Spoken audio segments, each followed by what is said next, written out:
Hey, everybody. I just need an excuse to keep working on this mic. I wasn't happy how it sounded last Friday. So I'm like, hey, I'll do one of these. And I got to make a new background, and that was pretty fun. As you can see, I got my beefaroni. I got a hot dog. Got some beers. Got some 80s horror posters.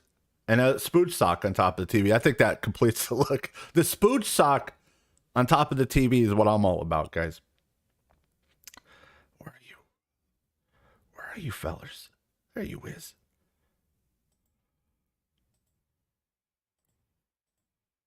Let me just find you. You're right there. There you is. Looking great. This ain't no conspiracy files gay shit. We're gonna make fun of some rubes pretending they got fucking abducted by aliens, which you know it's all horse shit. But these old 80s videos or 90s videos are great. Let's get to it.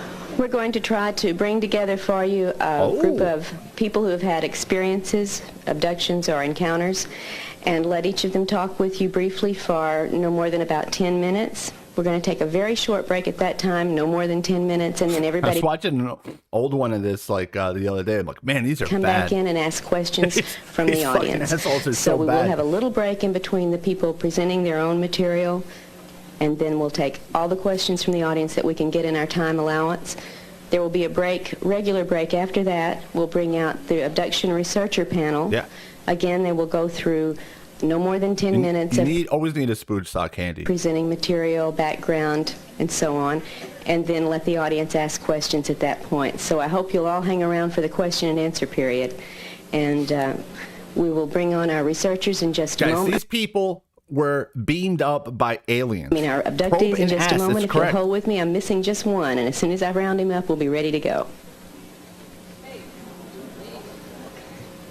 All right, now that we've got the technical difficulties out of the way and everybody's here, I'm going to let each of our members of the panel tell you who they are and about their experiences themselves. And we've taken a vote among the panelists, and they voted for Leah to begin because, after all, she's the least nervous. She's already been up here today. So after Leah... Right. After Leah, hand it to the gentleman on your left, and then we'll pass it down to the lady on your right, and just keep on going from there. So, Leah? I would offer you one of them beers, but they're full of piss. Time's on. We're on now? Right. Unless you like that. Okay. All right. I'm not going to talk very long because I spent an hour and a half talking earlier today. So you're lying! I'm just going to say a few brief things. Mainly... my name is Leah. Never trust a woman with a sensible haircut, ever. Leah Haley. I'm from Mississippi. Why would you kidnap or abduct, someone from Mississippi? I've had abduction encounters throughout my entire life, but I didn't remember them really until 1990. I've been abducted by various types of creatures, I call them. Different people have different names. We're here to abduct you again, you cheesy white bills. I'm not Italian. For them. I also have been abducted by military and or government. They had funny names like Jamarcus. Government people. I know there's a debate among investigators as to whether these things are really people or not. They're people. I was there. I know they're people. Sure, Leah Haley, a lot of people if have that's trouble your real name. Buying that, but that's what happened. Mainly what I'm going to say right now is a result of questions that I've been receiving all day. One question that I've encountered is, why did I lose my job in relation to this phenomenon? Yeah, they paid her in Larson. I was teaching an accounting course at the Air Force Base. Those who heard me earlier know that I encountered some problems with the Air Force. Oh, shit. After I was, another thing I didn't mention earlier, because I had a time problem.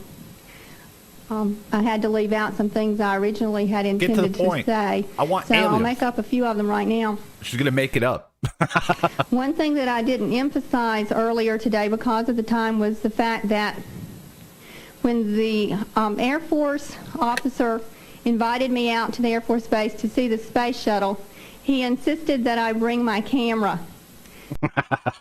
so I could take some real good close-up pictures of the shuttle. He kept telling me... The shuttle happened. My name is Barbary Boucher. I was the new water boy. I always tell my team H2O is the most important drink. Then aliens abducted me. They told me that alligators are always grumpy because they don't have toothbrushes. Believe Richie. I believe. I believe Barbary Boucher. But I think this lady was bringing a camera so she could take high definition photos of her butthole. Over and over again. Be sure to bring your camera. He also insisted that I not tell anybody, not even my husband, that I was invited to come out. Oh, no. This invitation was extended to me alone. And then an alien raped my anus. That's what the officer said. Well, after that, I refused to teach another accounting course on base. And there is no way I will ever voluntarily step foot on an Air I'm going to account. 1, 2, 3. Force base again. And that's when I lost my job. My boss said, why won't you teach at the base anymore? And I made the mistake of telling her. And she wouldn't budge and I wouldn't budge. So I didn't quit. I said, I won't quit, but I won't teach on base either. So I was fired. Where was the alien? Another thing that I wanted to point out was that, you saw the circular marks on my back. And wait, what was that? You saw the circular marks on my back.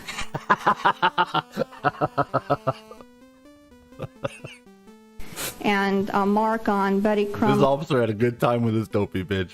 Arm and on Bill's hand. And I mentioned that Bill couldn't undergo hypnosis. He had real good reasons not to undergo hypnosis, and that John Carpenter did a regression on me concerning my marks, and I had no memory whatsoever, none of how those marks got there. Buddy Crumley recently had a regression done on him too. Lady, maybe you should go to the police. And he remembered struggling, but he did not remember who or what he was struggling with. There was no memory whatsoever of who and I had tubular bruises on the side of my face. What did it? We're at a loss there. I know George Wingfield mentioned last night that there were several others who had an identical mark. Well, when we started investigating, we discovered that the only marks that we confirmed were similar marks, not identical. We've only been able to confirm the three of us as having that same exact mark.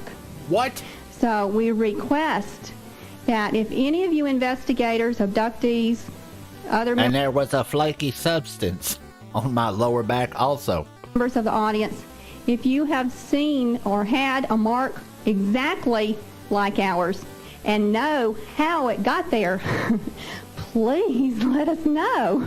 We want to know who put those marks or what put those marks on us. It was Hanford. None of us have any idea. It's a mystery that we would really like solved. We're not interested in knowing about similar marks now. I've had similar marks, and I know how they got there. It's the exact marks that we're interested in. Oh, shit. Let's see the marks. And I'm going to allow you the use of the rest of my time for questions. Questions are later, Vince. All right, Vince. Hi, I'm Vince. Hi, everybody. Yeah. This guy's been to space. So far, nothing about aliens, just marks. Sorry, I got asked to come up here. I'm pretty reluctant, first of all. I'm sweating beyond belief. I've never been hypnotized, and nor am I am not going to be hypnotized. I'll tell you that right now. I'm perfectly comfortable with my array of images from my early childhood. I do not need to explore this guy might be an alien. Parts that I don't remember, period. I have no inclination to do that. It's been around since I've been a kid. From everything from that bald guy from when I was real little, who seemed to be, when I was real little, it seemed to be so tall by my bed, to flying down the stairs a little later on and trying to tell my mother the next morning, watch me fly. And she laughed, and I went outside. She said, do it, go outside. So I went outside and I tried, and of course I wasn't able to fly. Then you got put in a home, didn't you? A major sighting when we were 15. Me and my mother used to deliver a large newspaper out, and when I was 15, coming up over the 48th Street Bridge in Pompano Beach, Florida, because that's where I grew up, in Fort Lauderdale and Boca Raton, we seen this disc come straight out of the sky, almost instantly. It was a frisbee. It was a fucking frisbee. Instantly, from an incredibly bright star to right over us. It was not 20 feet above the car, in the middle of the city. And then a dog caught it in his mouth, and I said, that must have been a big-ass dog. And we watched it go right down I-95 afterwards, because we were right on top of the bridge that goes over I-95. And then this time in Alabama, when I was coming home from the 90 MUFON Symposium, and it was, I know this is going to sound unbelievable, it was morning of Friday the 13th, okay? And I'm in the middle of nowhere. Vince. I mean, nowhere, on Alabama 82 or 81, I forget the name of the number of the road. And it was like 4 o'clock in the morning. And I'd watched this light follow me for several hours. And I'm like, this ain't right. So I got out of the car and I took a picture of it. And just as I took a picture, just as the flash went off, I didn't know anything about photography at the time. And just as the flash went off, this light started moving towards me. So Let's see that. I want to see the picture. I jumped in the car. I'd never shut it off. And I took off like a banshee, and about 90 miles an hour, just as this thing was closing in on me, this car come around the corner, and shot off like a rocket. A bunch of stuff like that. I believe my most recent missing time, and this is the one that convinced me, and it's the only reason I'm up here, really. This is the one that convinced me that something might be going on. Vince is too cool for this shit. About 6 or 7 months ago, maybe a little longer, a little shorter. I'm not exactly sure. Maybe if I say I don't even really want to be here, they'll think I'm telling the truth. Because who does stuff they don't want to do? But I got home from work, and I beat the rain, and I was dry. And I was sitting in the house, and it was 7:45, and I wanted to see, I was watching TV, see what's coming on. And I look up against the wall, and there's this very square, I'd say about 2 foot square, incredibly intense, halogen bright is the term I like to use. Bright light. That's pretty bright. And the next thing I know, it's much brighter than the lady with the sensible haircut.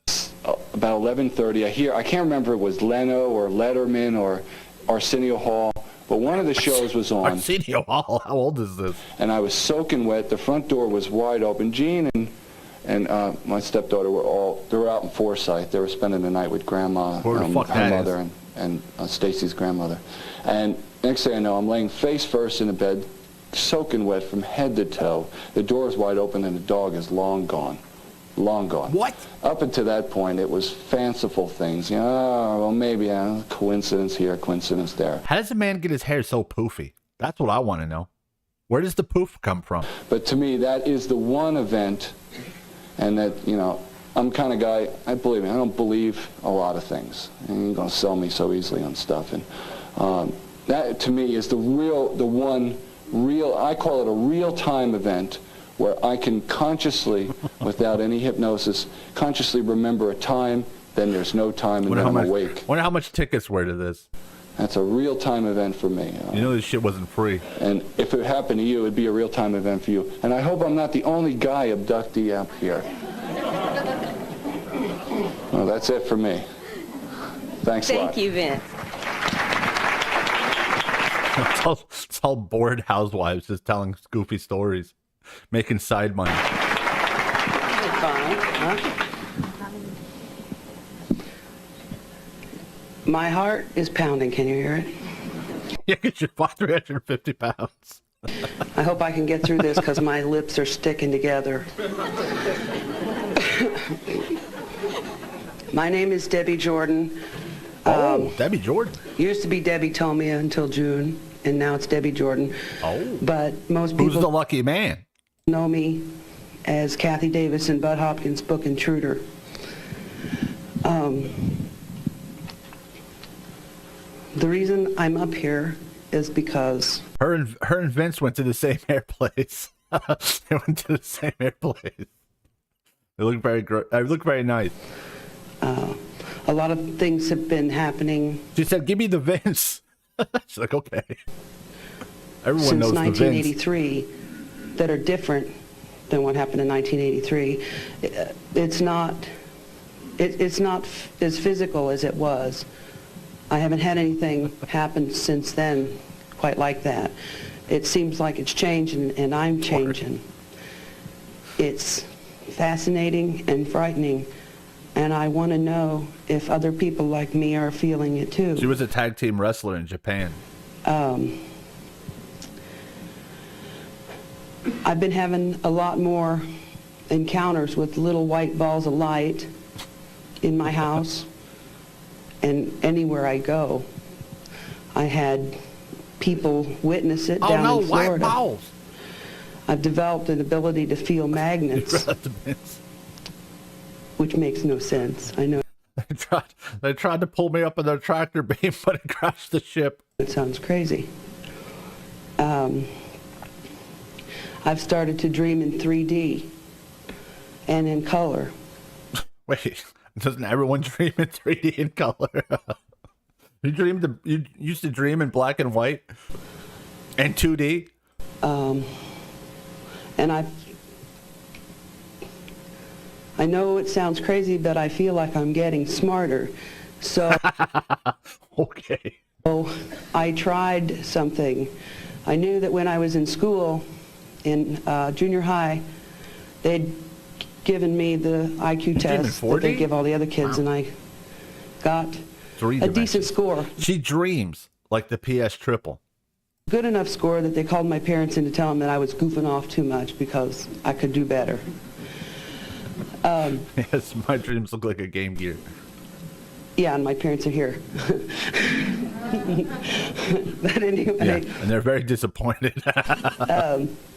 I'm getting smarter. It was like between, I think, I read it, and I think it was 118. Mom, I'm getting smarter. I figured out the crossword puzzle, Mom. 120, which is okay. After I started to dream in 3D, I call them my virtual reality. What does that even fucking mean? Reality dreams, because that's the only thing I can think of that would most closely describe what I'm doing. That's everyone's dream. I decided to take a test to get into this group called Mensa. And these people are always in Mensa.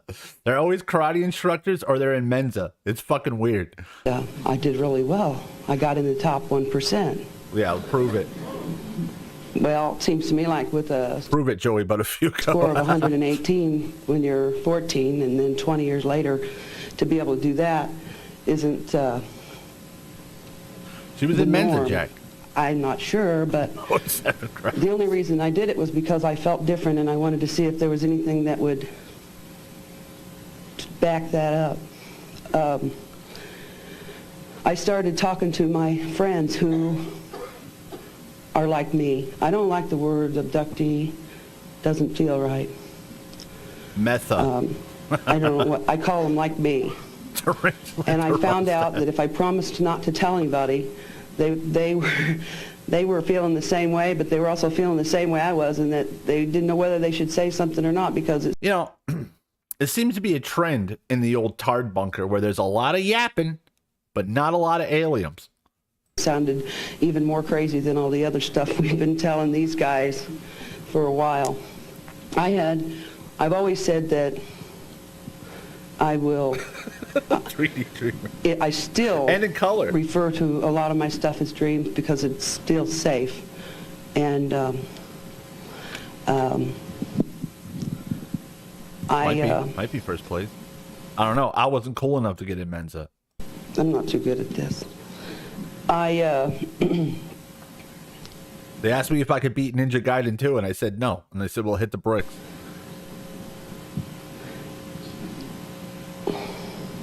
Well, anyway. Yeah, all yapping, no aliens. My mind is blank. I didn't know I was going to have to say anything. I think her sugars are low. I didn't know I was going to be here till last night. So I didn't have anything thought up in my head other than I just want to know if will people like me please come and tell me, and let's go tell these researcher guys that something's happening, and let's look into it some more, because I think it means something.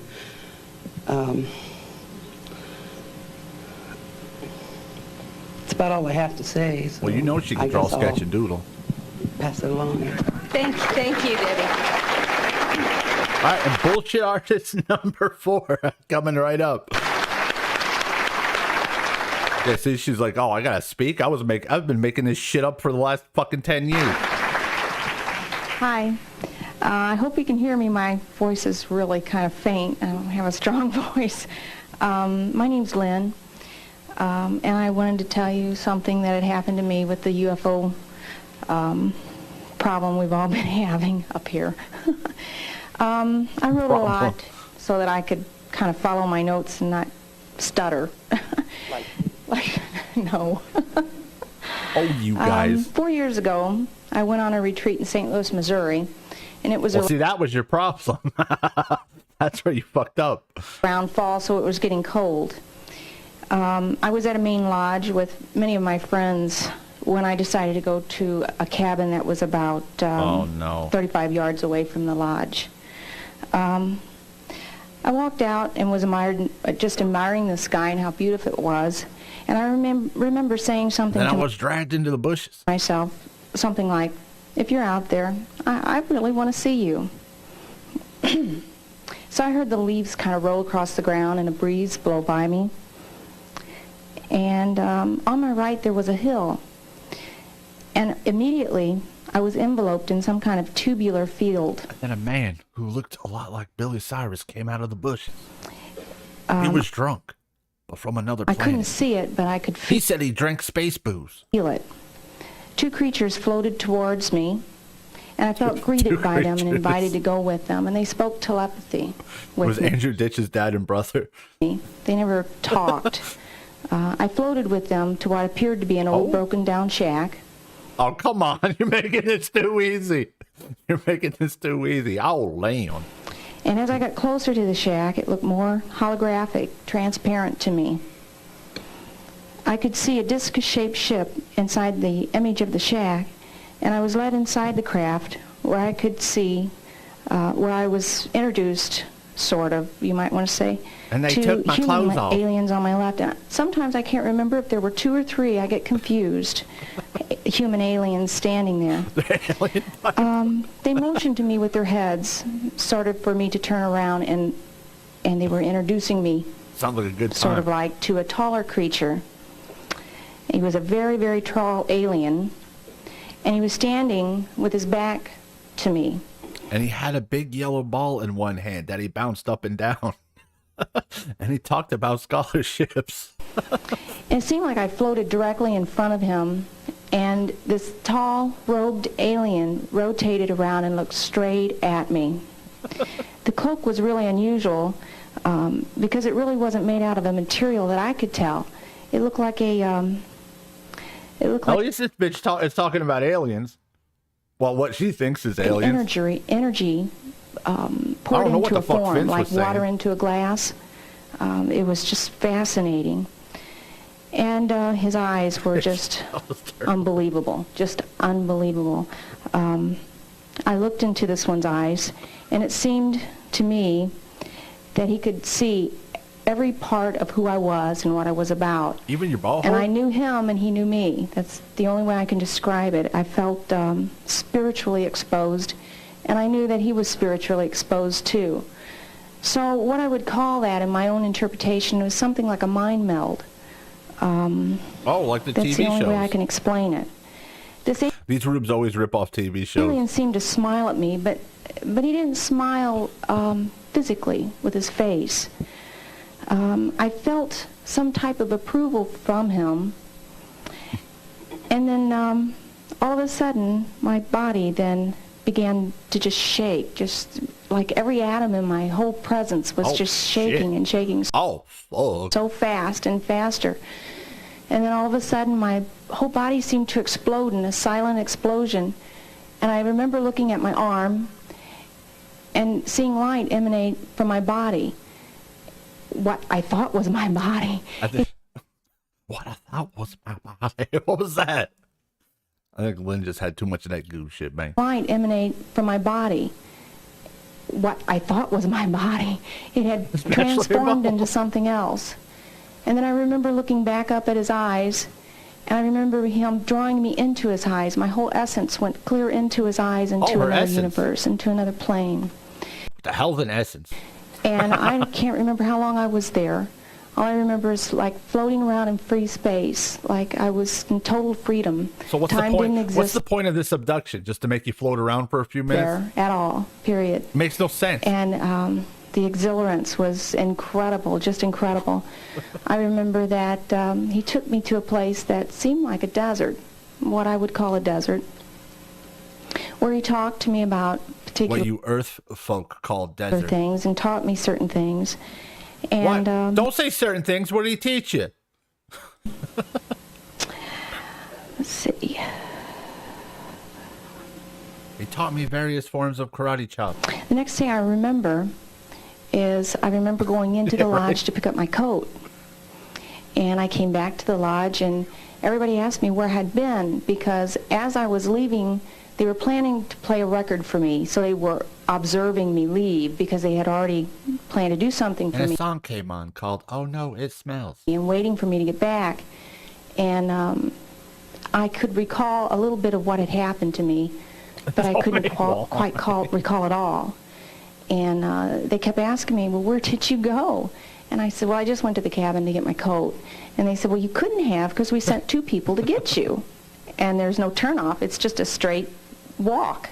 And it should have only taken me 10 to 15 minutes. They taught me how to tell fake UFO but I didn't stories. say too much. And then I got home, and 2 days later, it just like bombarded me, a lot of the memory of what had happened. And what happened? I wrote a letter to the retreat and told them what had happened to me. I didn't expect any. Hey, I was staying in one of your cabins and a fucking alien fucking took me to the desert. What the fuck, guys? I want a refund. It made my body explode, and he talked about the essence of my butthole. Response from them.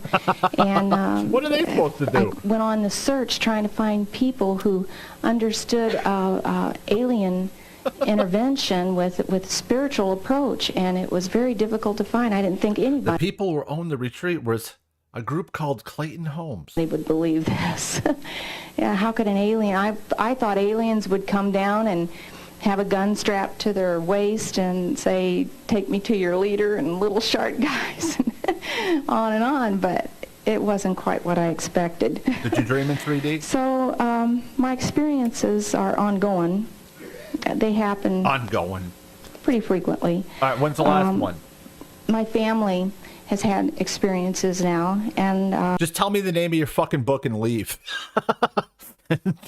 Name drop your book and then get the fuck out. Now that I think about it, I remember all kinds of experiences when I was a child. They used to visit me, and we used to play with spheres, and I remember holding them, and we would just move them around with our mind. And I remember them leaving me at one point in time when I was a child, and how upsetting it was. It was almost parental that my parents were leaving me, or some sort of thing. And I remember getting quite upset about it. And I didn't have any experiences for a long time since they had left me when I was a child, and then as an adult they started having. Lynn, what are you doing? You don't have to tell these cheesy stories. The fat lady, she needs something. She needs something to make herself interesting. You know, what are you doing? Again. So that's my story. And Vince is fucking retarded.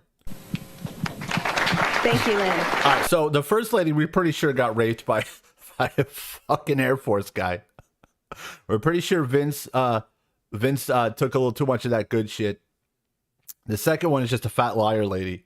And that lady is a lady who probably got raped by hillbillies while also having too much of that good shit. Or they just made it all up. Hi, I'm Jean Robinson. I've had a lifetime of abductions, and too much to go into the 10 minutes I have. I mainly want to talk about what's been happening recently. We all talked about this big happening of 92, which seemed to be a washout since there was no grand sightings and stuff. But to me, something very... We've only been watching it for a little over 20 minutes. Unusual started in 92. It... what happened, Gene? Seems like I'm experiencing a wider... I think these girls should go to the cops instead of telling fake alien stories. Sense of consciousness. It seems somewhere in between. Yeah, I was abducted by like 1 million aliens. And they took me to like 200 different planets, each one cooler than the next. I would describe them, but I ain't got time today, guys. Just buy the book, huh? Physical state.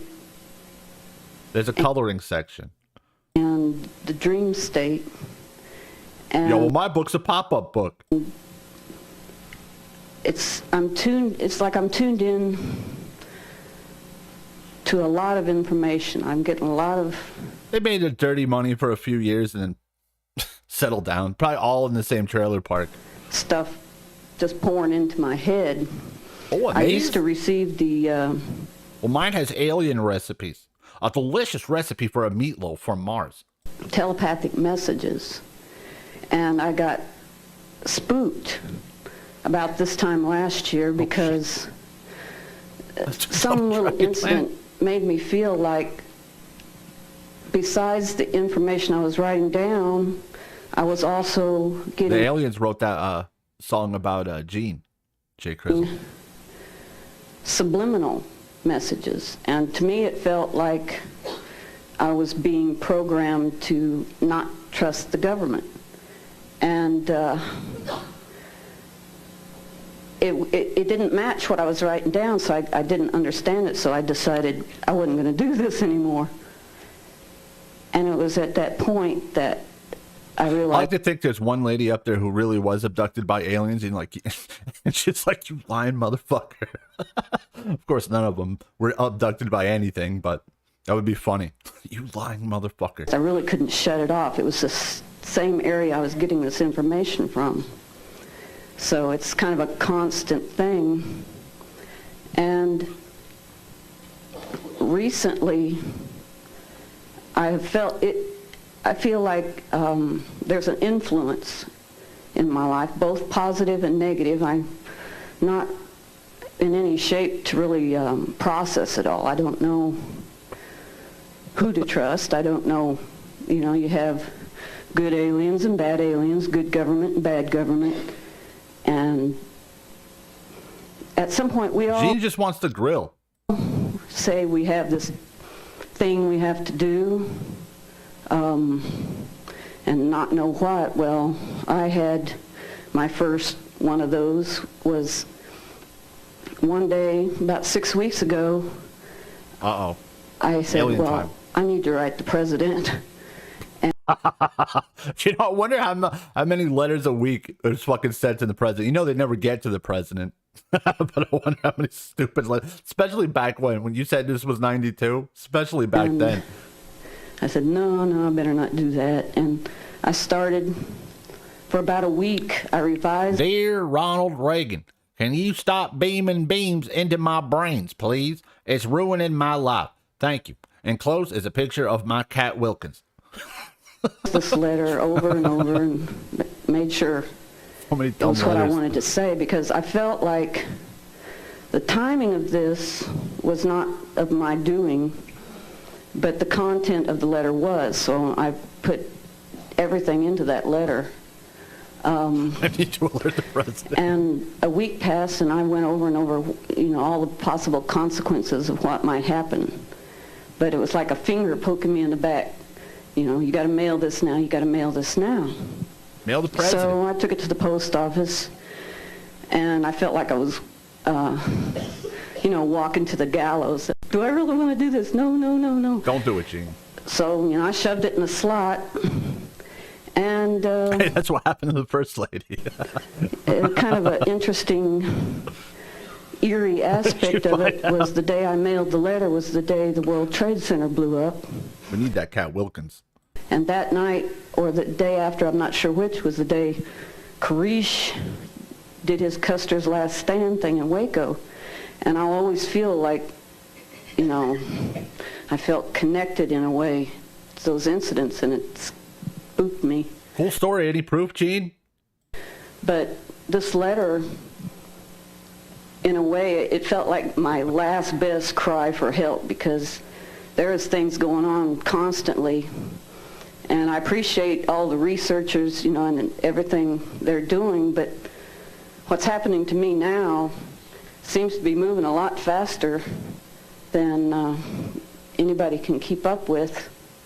What the hell are you talking about, Gene? And, like, I was in the military, and, you know, you do the swearing-in thing, and I believed in what I was doing.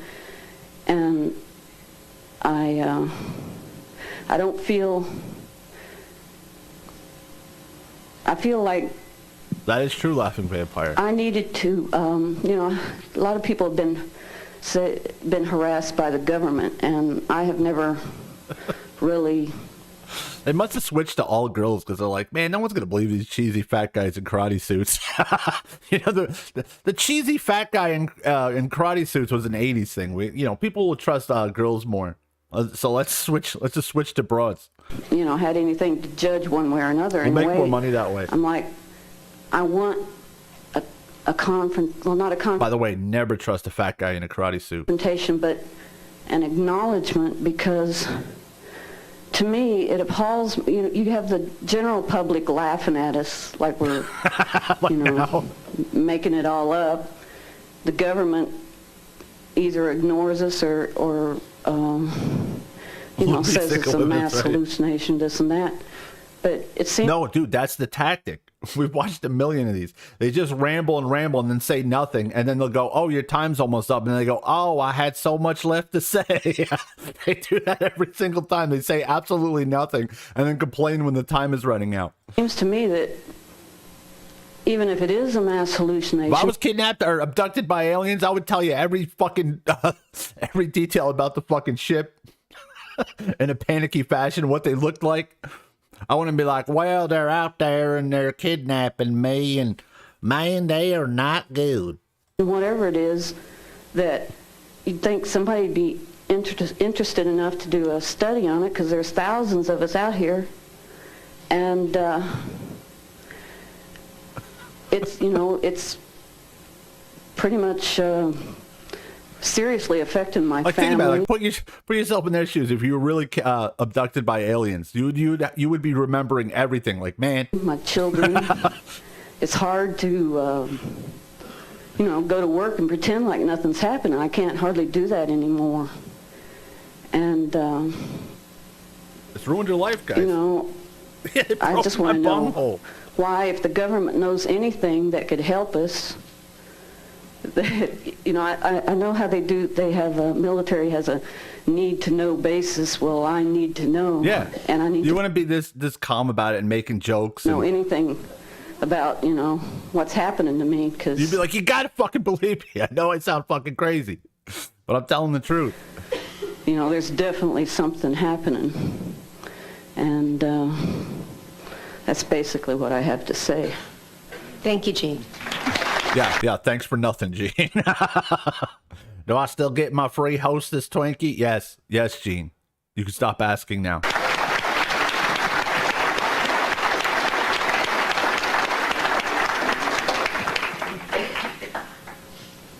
Oh, who's this?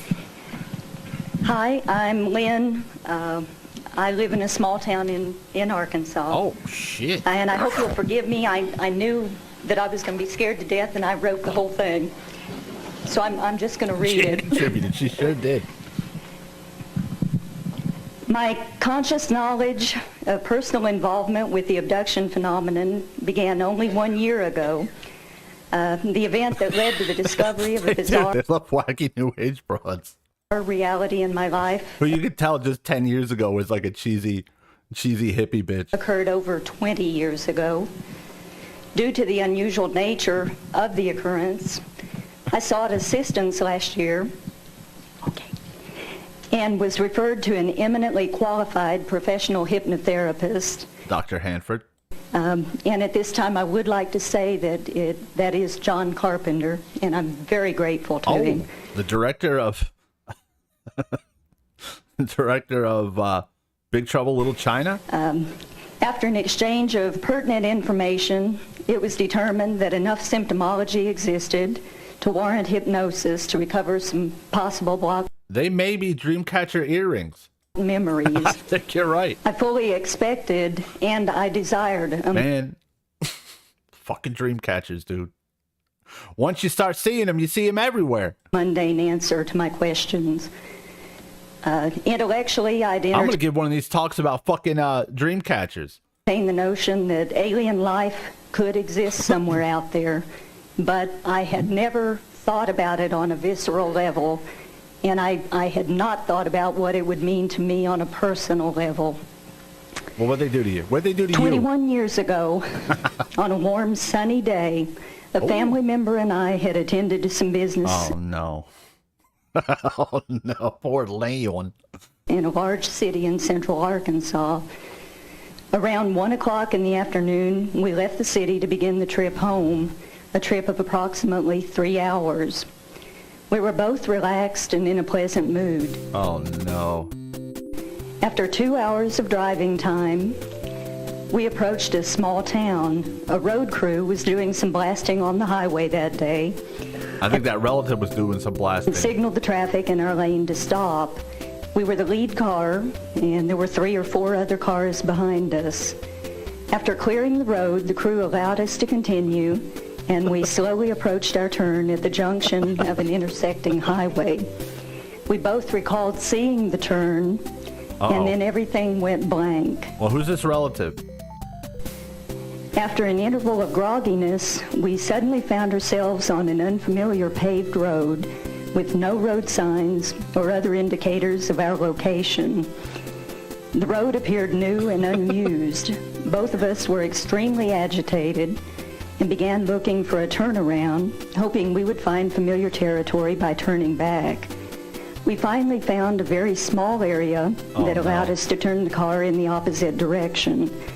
After several minutes... And then I'll remember a cloth smelling like Windex over my face, and then I passed out.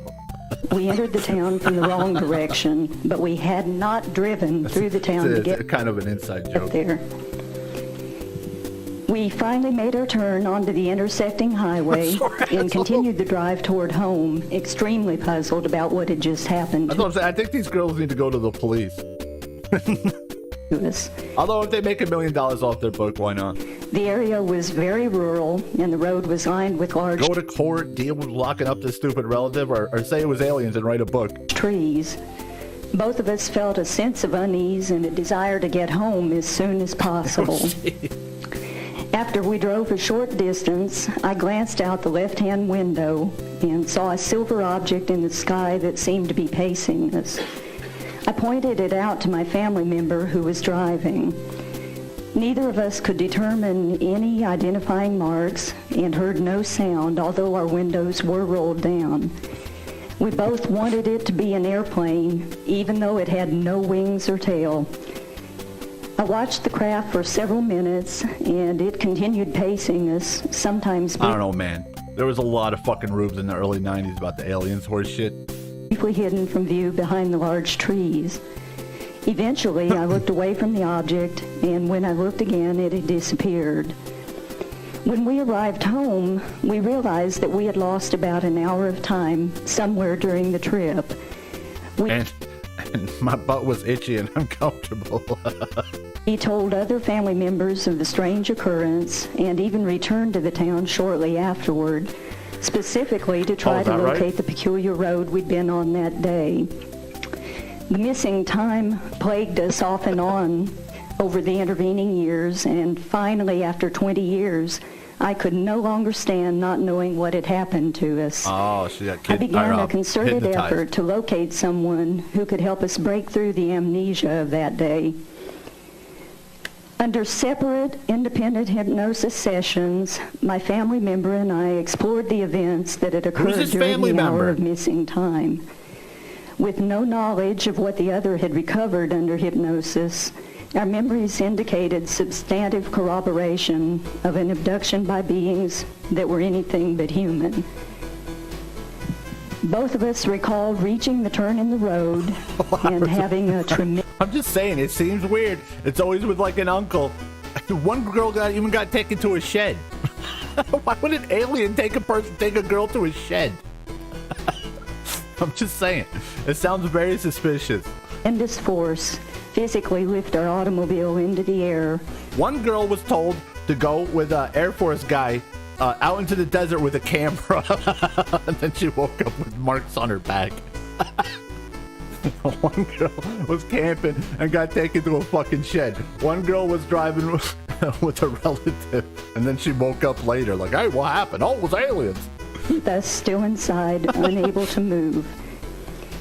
After a short period of time, we found ourselves in a round, seamless room with a domed ceiling. And I'm pretty sure Vince was raped too, but we don't know. I reported that my family member and I were separated at this point as I was led down a hall.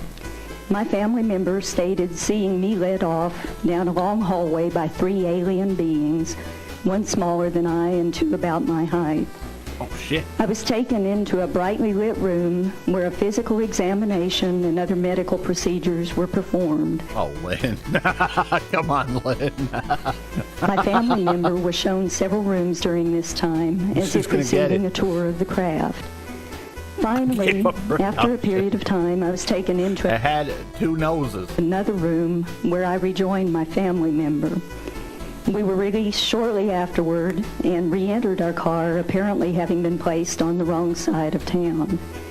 We turned on the engine and drove off, soon realizing that we were in unfamiliar territory. From that point on, our conscious memories had taken over. My questions had been answered, and the events of that lost hour were no longer missing. Oh, shit. Several of my family members and I have explored many other shared and individual encounters in the past year, both consciously remembered and through the use of hypnosis. Invariably, the shared encounters have contained corroborative information. These encounters have occurred during both day and night. In my family, at least, the abduction phenomenon appears to be intergenerational and ongoing. Oh, okay. So it happened to Granny Mom? It has shattered to Aunt Granny Mom? My complacency and belief in a small world view and has forced me to see things in a more cosmic frame of reference. And that ultimately is why I'm sitting here before you today. From the reaction of my family, friends, co-workers, and myself, I know that the urge to deny the abduction phenomenon is very strong. But ladies and gentlemen, it is real. In the final analysis... Like, none of the stories were like the classic where, like, I saw a light in my bedroom window and I was beamed out of it, you know? It's like I was taken to a shed in the desert. The only defense we have against the unknown is knowledge, and it's in the hopes of gaining that knowledge. Man, it's quite an honor when you think about it. That I accept future generational too. That's a good point. For knowledge will not be gained through denial. Tell them, Thank you. Thanks, Lynn.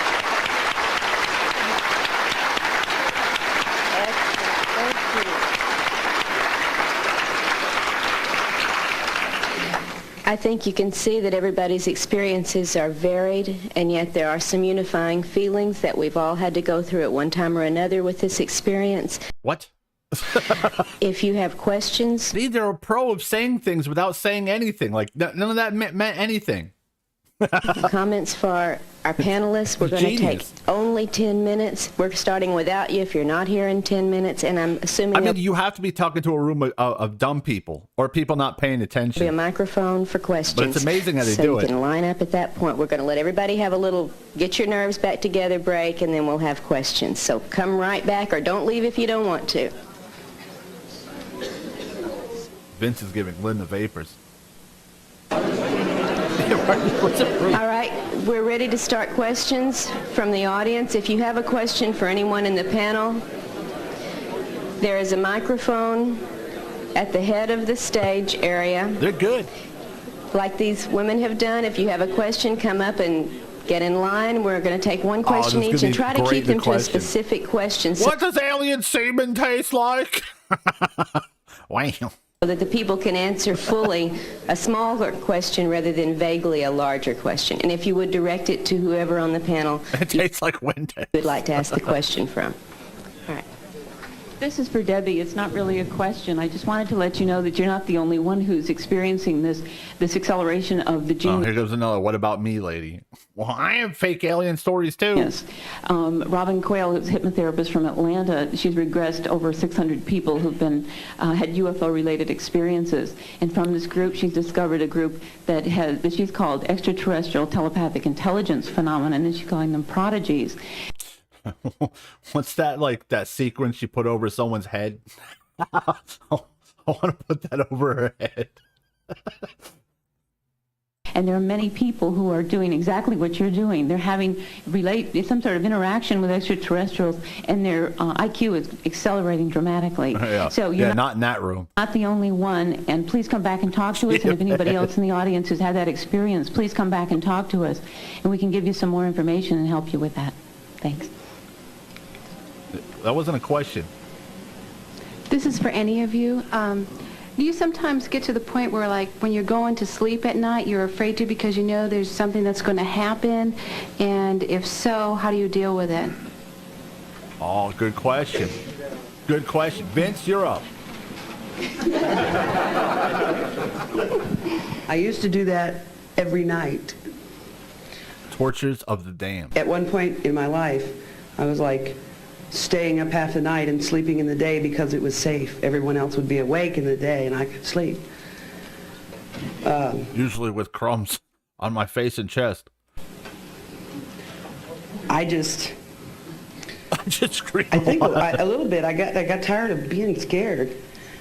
When I started to feel that something was going to happen, I don't know the word, anticipation or anxiety, I just did something else. This bitch is sassy. I called a friend and talked, or I went and found somebody and just talked to them until I got it under control. And then I figured this way, well, if anything did happen, at least I'd sleep through it and that'd be all right. So. Anyone else on the panel? No. To me, no, not you. You're crazy. Sleep is kind of a relief anymore. See, the other bitches are just con men, con bitches. Well, this bitch is just crazy. Because, you know, it kind of, like Debbie, I'm having these really realistic dreams that... I have 28 cats. Some of them are almost like games. They're so clear and like real time, but I don't know, maybe it's my mind sorting out everything it needs to, but I have more anxiety during the waking hours than I do at sleep. Anyone else? Sorry, Gene. Deep breaths, Gene. Okay. No, not What Vince. I noticed is that there are subtleties, especially with the animals in the house. That's where I keep my attention focused. Because they're closer in touch with the earth than we are because of our... Mr. Flufflekins is more in touch with the earth. Our emergence into thought. They notice field changes different, more easily, if that's the correct grammar. They notice those things quicker than we do, it seems. I could be completely off on that one, but my dog especially, which stays off the beds and stuff, and this dog will just go Aliens nuts won't leave this guy alone after what seems to be an encounter of some sort. The dog just totally turns into another animal. The day that he took off out of the house with me, he didn't come back till the next day. He's a little fox terrier, wimpy dog, so.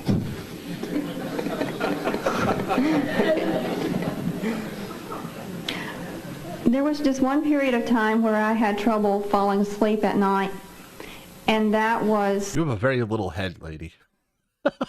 It's a very tiny noggin. From July 8, 1990, when I discovered the possibility of having had these encounters. You fudged dogs? And the first set of hypnosis sessions in March of 1990. I got proof. Here's pictures of my dog. Wait, does it prove nothing? It proves I was telling the truth about the dog. It was more the fear of the unknown than anything else. Once I discovered what the creatures really were doing to me, and that I was brought back safely and all of that, I was no longer afraid to go to sleep. It was just the period of time between... This is a dumb question. You don't have to answer every question. ...realization that these things possibly could be real, and the hypnosis sessions that I had trouble going to sleep. But I didn't have trouble after I went through regression. Okay, next question. Make it a good one. For those of you who have children, have they been having experiences, and if so... Look at this poor dopey lady. She's believing everything, and she wants to know more, and she's trying to ask good questions, but it's like you're just talking to a bunch of fucking scumbag liars. Look, she's got her little pen and paper. She's got a little notebook. What do you do to console them? Notepad. A tiny helper, tiny brain. Yes. One of my children is definitely having things go on, and it is picked up. It's very traumatic. There's I wrote a newsletter for my holler. Having a hard time too. Dealing with it with her everyday life as far as school and things go. The only thing I can do is just be supportive and understanding, and I try to protect her the best I can, but there's nothing I can really do. It's more like I clean her litter box every day. Cleaning up the emotional aftermath, and I just be as supportive as I can. At least she has someone she can talk to about it, where when I was going through the same things as a child, I didn't. Good one. This stuff, I have 2 boys, and they're big boys. Even though they're just barely teenagers, they're huge. But they've had stuff. This bitch will give you strong children. They've seen things, and they've had their own experiences since they were 2 and 3 and 4 years old. And it scared them. And my youngest one that's 12 still gets scared by the stuff. Debbie Jordan will give you strong children. The older one seems to be more able to, he's more interested about it now. He wants to know more. The younger one still gets scared by it. And the best thing, only thing I know how to do is try to raise them up the best way I can, give them confidence in themselves. That way, when they get older, at least they won't be like their old lady and worry about they were nuts. They'll believe in themselves, and but none of you guys said anything. They have people that they can talk to, me. And What? Nuts about what? Well, you didn't even see. You said you saw something and you started dreaming in color in 3D like everyone else. And my boyfriend and my mom and dad and everybody about the stuff, so they don't feel like they're alone. And I think that's just about all you can do, really, because you can't be in control of what's happening, but you can be in control of how you deal with it. Anybody else on the panel? I have 3 kids. I have a 21-year-old girl, a 13-year-old boy, and a 7-year-old girl. And they've all had experiences among themselves. I remember one night when I woke up, I heard my son saying... She wants another skeleton, man. I don't want to go. I don't want to go.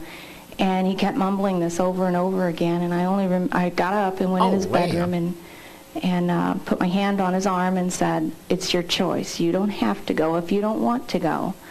And when he got up in the morning, he didn't... Lynn got nice, happy, friendly aliens. ...remember anything.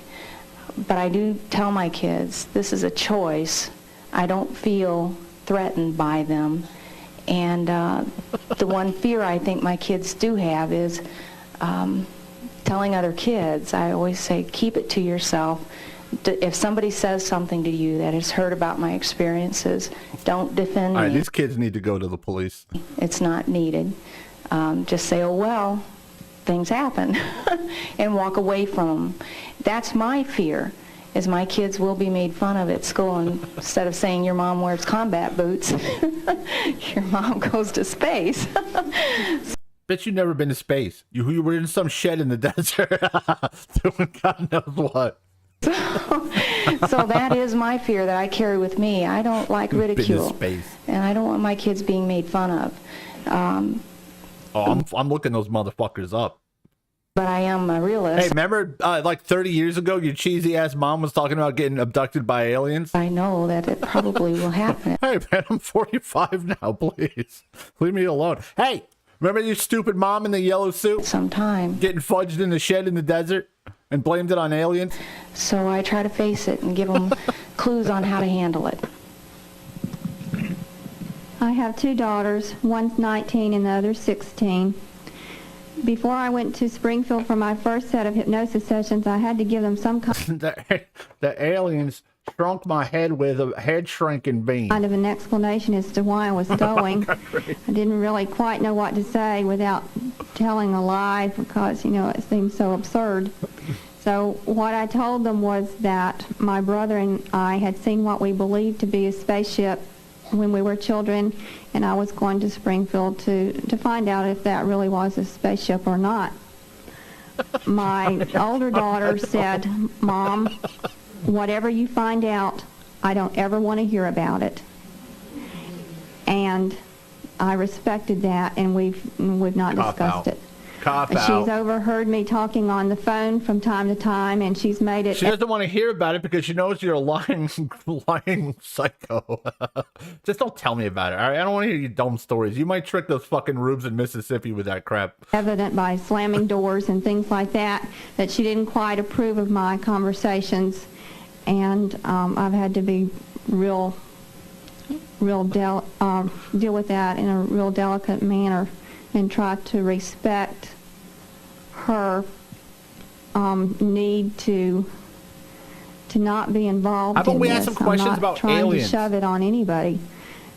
My younger daughter wanted to know everything that I found out, and when I tried to kind of sugarcoat things and this was like this microphone, and then Vince nods. It's like she's telling the truth. She's exactly right. She wouldn't allow that. She wanted to know specifics, details, Never etc. any proof of these fucks. I've always been a firm believer in when a child asks you a question, you know, if they're ready to ask. You know, it's funny. Like I always picture some rube like leaving the building after it's done, going, "Man, I just wanted more." $20 for that. I thought I was going to get something cool like pictures or something. They're ready for the answer. And so if she comes to me and asks me a question, I answer it the best that I can. I'm not certain that either of them has had experiences, but I tend to believe that they both have. This question sucks. My older one, when she was younger, about 2 or 3, 4 years old, wouldn't go out in the backyard. It had a chain link fence on it. She wouldn't go out there by herself because she was afraid of strangers. And I didn't know what that meant, but now I wonder. The younger one has had dreams that she's told me about that seem Stephen Combs be like, I thought it was pretty good. To closely parallel the ones that I had that turned out to be real encounters. And, you know, she's had dreams of being in a force field that was taking her out of the house, and she was struggling and screaming for me, and I wouldn't respond, she said. And she said that she had a dream in which she and I both were aboard craft, and I was in another room doing she didn't know what, but... She's taken by aliens, too? While I was in the other room, one of these alien creatures that she described as being exactly like the one you saw a picture of, and she had not seen my picture either at that point in time. But she told me that... Oh, you're one-upping everyone, you jerk. I see what you're doing. She's got to this one-up alien everybody. was showing her a model. Yeah, well, my daughter's kidnapped. Or why do I keep saying kidnapped? Abducted by aliens, too. Okay. Of the spacecraft and explaining the propulsion system to her. She's the type of person that would understand that kind of thing. So I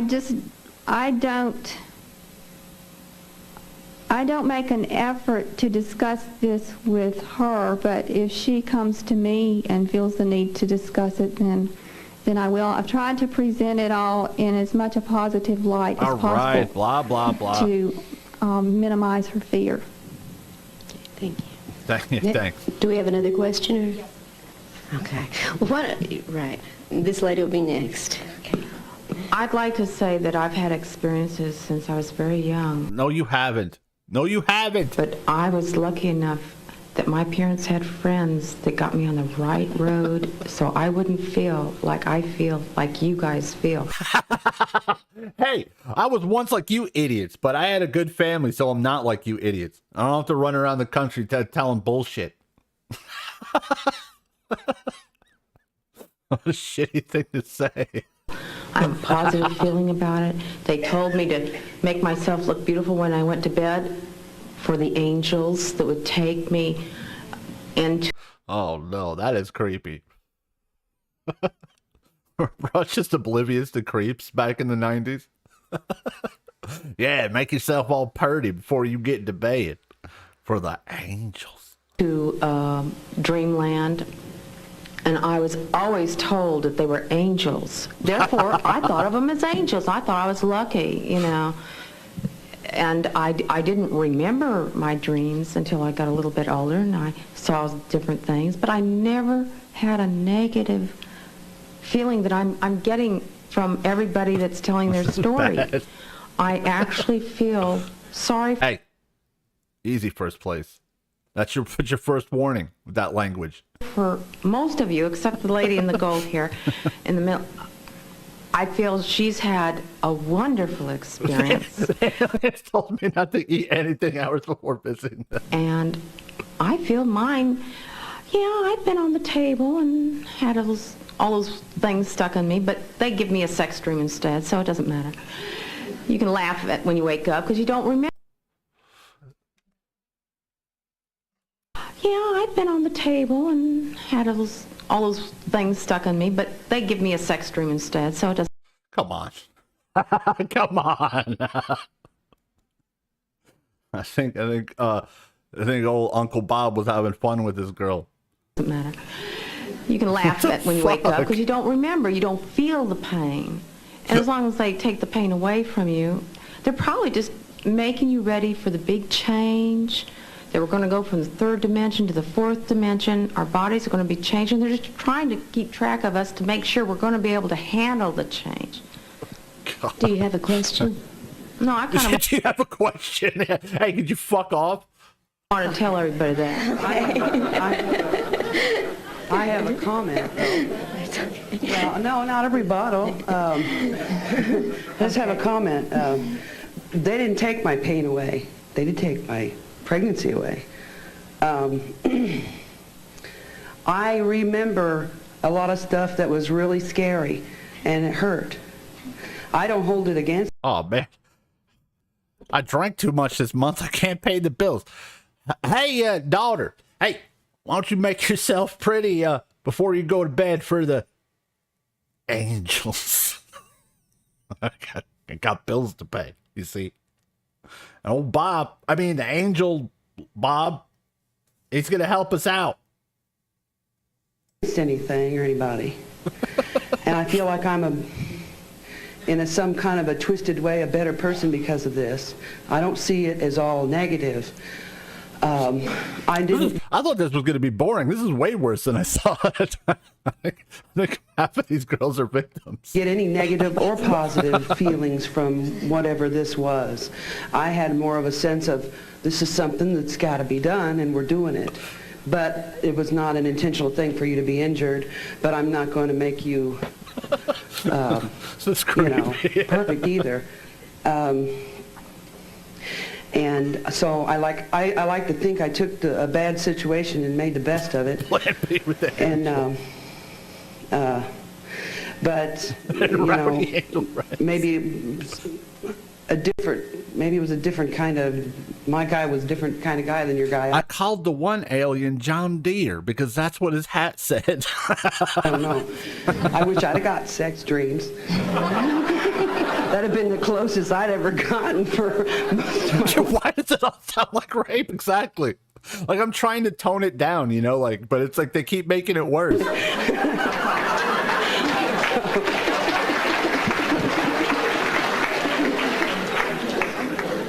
I'd like to say something to that. One thing that is real prevalent in all of this abductee thing angel crust is whether it's good or bad. And that was one thing that came up real early in my situation. And it was something that is very hurtful. It's not something I think that all of us need to be very, very nice and kind to each other because we're all in it together. Right. In the experience. Yeah, so don't say you're better than us, you jerk. That we have are very subjective. Each one of us. That is definitely a fucking dream catch. The same thing could be happening to every one of us, but we take with it our own baggage. And you cannot say that any person is wrong for feeling that it was negative or wrong for feeling that it was. All right, don't be so sensitive. It's good. That lady was fucking obviously something terrible obviously happened to her, okay? Because I do feel that it is very subjective. You're all suffering from post-traumatic, yeah. I think... I mean, a shit in the desert? Come on. An Air Force guy telling her to also run in the desert with a camera? I mean, I'm just saying. It's a hard enough situation that... what is there to take a picture of in the desert? What is there to take pictures of in the desert? We just need to be good to each other. Don't add to the situation. We already have an alien problem. Let's don't make a human problem. Yeah, that's powerful stuff. It's all about love, everybody. Fuck yeah. That's always a common theme in these alien talks. At the end, they go, hey, there's aliens and stuff, but at the end of the day, it's all about love. And everyone goes, aw. I wanted to add that, of course, I didn't have enough time to get into everything this morning. Shut up! But I've encountered a variety of what I call creatures. And the majority of my encounters have been extremely positive, but I have had a few that were negative. The car abduction, exactly. And I'm sorry, but I just don't see... That was probably the most blatant one. How you can interpret a reptilian rape as something positive. Oh, shit. And, yeah. That lady's getting dressed down by everybody. They're mad. You know, I've just had both, and a reptilian. When somebody asks me that question, I'll tell them honestly that some of them have been positive, some of them have been negative. I'm not so sure that this is subjectiveness on my part. I feel like that they were really positive in some instances and really negative in others. I try to deal with it. I'm still thinking of look pretty before you go to bed. Come on, dude. Why would you ever say that? This is terrifying. This is horrible. The best that I can, and oh man, and try to help my daughters with it the best that I can. But we can't. I don't believe categorize them all as all good or all bad. I think that it's important that we realize that we have both.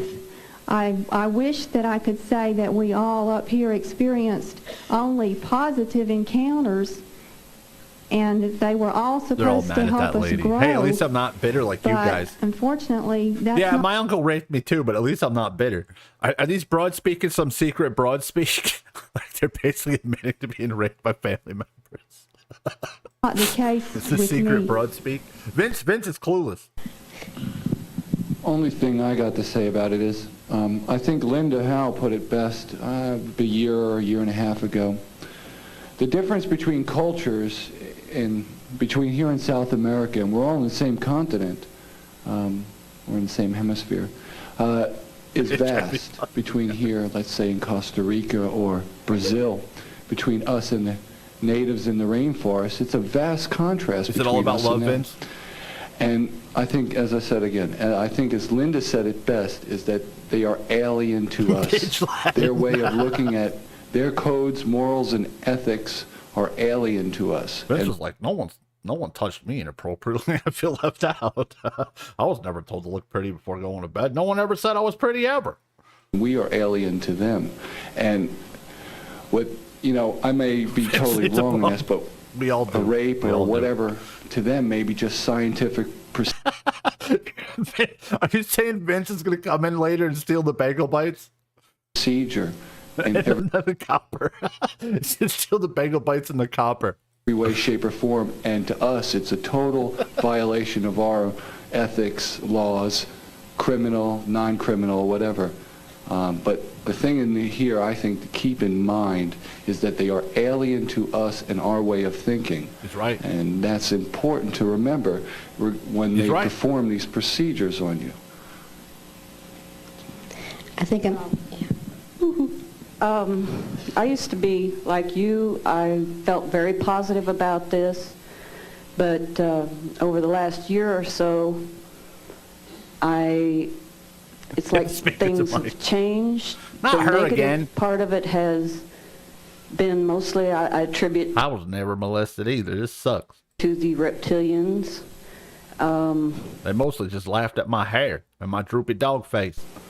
I can't twist it into a positive experience. I've been, told that I should think more positively about it. I'm, that maybe I'm going through early menopause, anything like that other than the real thing, but I don't feel like I'm totally negative about the negative experiences, because what I have gained is an appreciation. All this because some lady said, hey, I'm happy. At least I'm not like you idiots.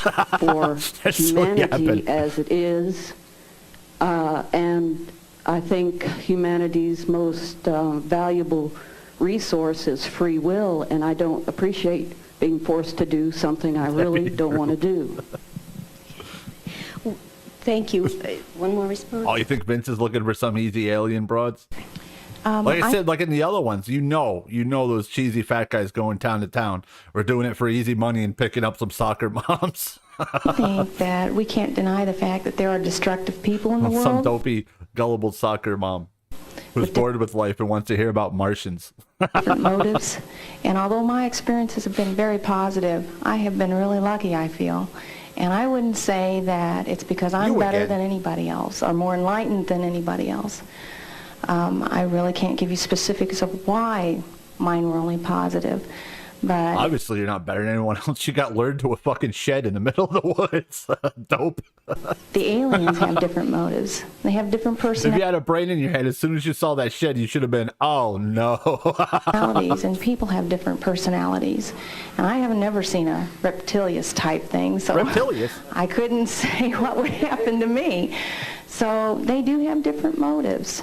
And I think there's room for it all. All I can do is speak for my experiences. See, now you guys' stories line up. So one person saying reptilian, one person... What are the... Aliens, a billion to one chance. Two different kinds of aliens? A billion to one. Get out of here with it this. It doesn't deny the fact that there are destructive motives out there. Thank you. And do you want one more thing? All right. No! Please. Yes. I may not have another opportunity to say this, but I just wanted to thank all of you researchers, investigators, directors of organizations, whoever. What's there to research? You are, whatever it is that you're doing to help us. I think on behalf of all abductees, I can say that we really sincerely thanks to you, I could sell my shitty made-up book. Appreciate all the time, all the money that you're devoting to help us out, and we really do appreciate it. Ditto. Reptilians and democracy. I know that we could sit here, and I would love to. I have lots of questions for our panelists the rest of the evening, and I'm hoping... These questions, I almost think, besides that one lady, are loaded because they're not asking about aliens. It's like, what do your kids think about? I don't want to hear about you dumb kids. Tell me about the fucking spaceship. What did it look like? To persuade those of you who are willing to come back after the abduction researcher... Does your pets mind that you were abducted? And be available for more questions from the audience. We're going to take, is it 10-minute break, Lou? And then our abduction researchers will come up and present a brief presentation and take questions, and then we're going to try to get all of these people back up here for more questions. So see you in a few minutes. They're all going to beat up that one girl. I'm Cheyenne Turner, and I'm going to be the moderator for the researchers involved with the abductions. Oh, no. And I would like to explain just a little bit of how I got involved with some of this field. I was president of a group in Dallas, the MUFON Metroplex, for about 4 years. I heard the aliens outside my window, and they sounded like this. Hey, where are the white women at? And I would get many, many calls from abductees who were in a great deal of pain, didn't know who to go to, and just needed someone, to hear their story. And that's how I originally met Carla. And I remember when she and her husband were sitting in my living room giving me their story, and obviously in a great deal of distress. And I helped them find someone to go to do the hypnosis and regressions. And I know that the researchers really give a great deal of their time and effort, and I think they're really to be commended. Oh, they do now, though. Because it takes a lot of understanding. And I think that we all owe them a great deal of thanks.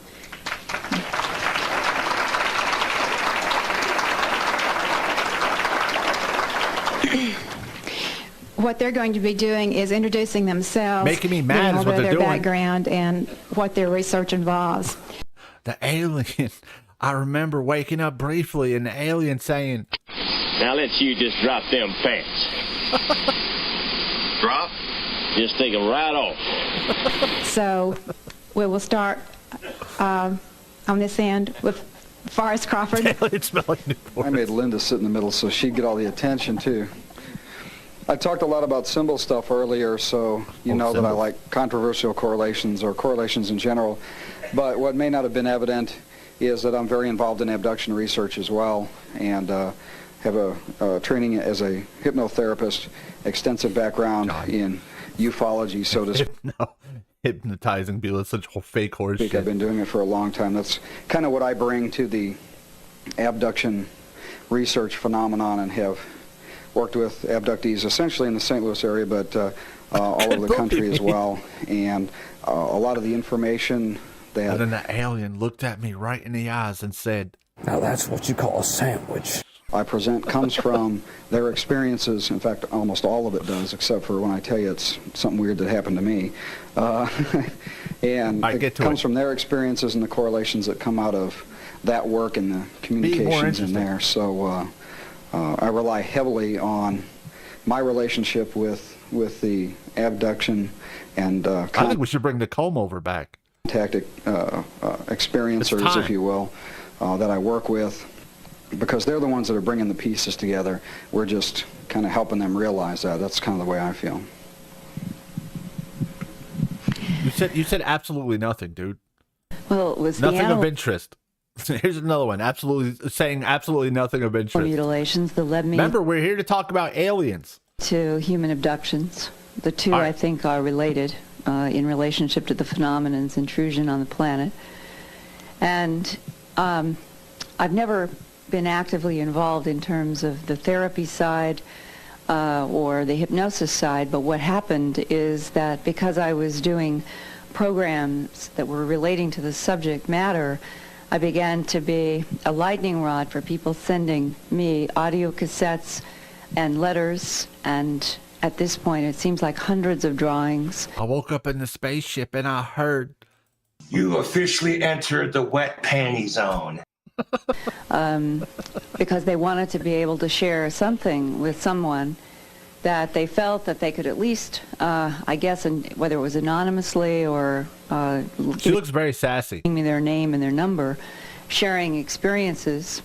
And now, over time, it seems that what has been valuable from my point of view in research is that totally apart from hypnosis, I have been seeing these patterns that are emerging from dozens and dozens and dozens of people from all over the United States.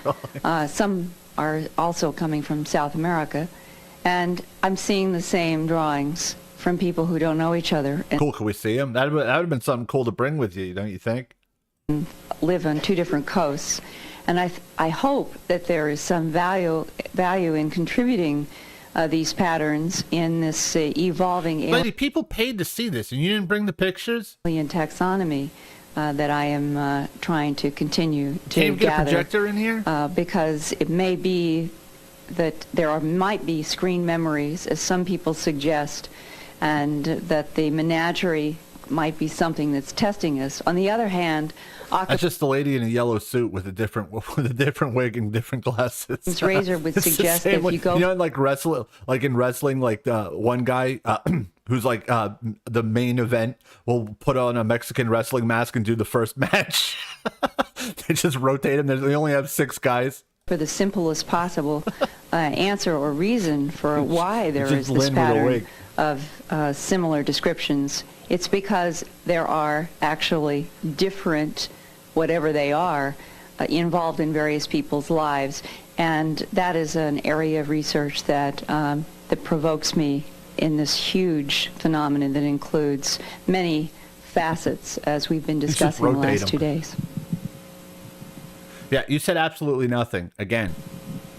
My name is John Carpenter, and I have the position in the Mutual UFO Network of Director of Abduction Research. I was just thinking here, it's real interesting. 5 years ago, I came as a naive listener and was learning from people like Linda about what all was going on. And today it felt more like a family reunion. Enough with the corny shit. They just talk about corny shit, never about aliens. Everybody up here that spoke today, they all knew me, and I knew so many people out there in the audience. So this is becoming less of a conference and more of a reunion every year. Anyway, I never got trust into a motherfucker with that kind of mustache. All of this because I volunteered, and I thought it would be interesting if one day I might get to sit in on one case, and it kind of went the other way. It's about family and friendship. Exactly. I have a lot of people that sit in on my sessions, which are now probably several hundred. I work in Springfield as a licensed clinical social worker and had training in hypnosis. And it's been a real interesting journey. Like everyone has said today, we don't know where all it's going, but I'm in it now for the ride, and I'm fascinated with everything that comes up.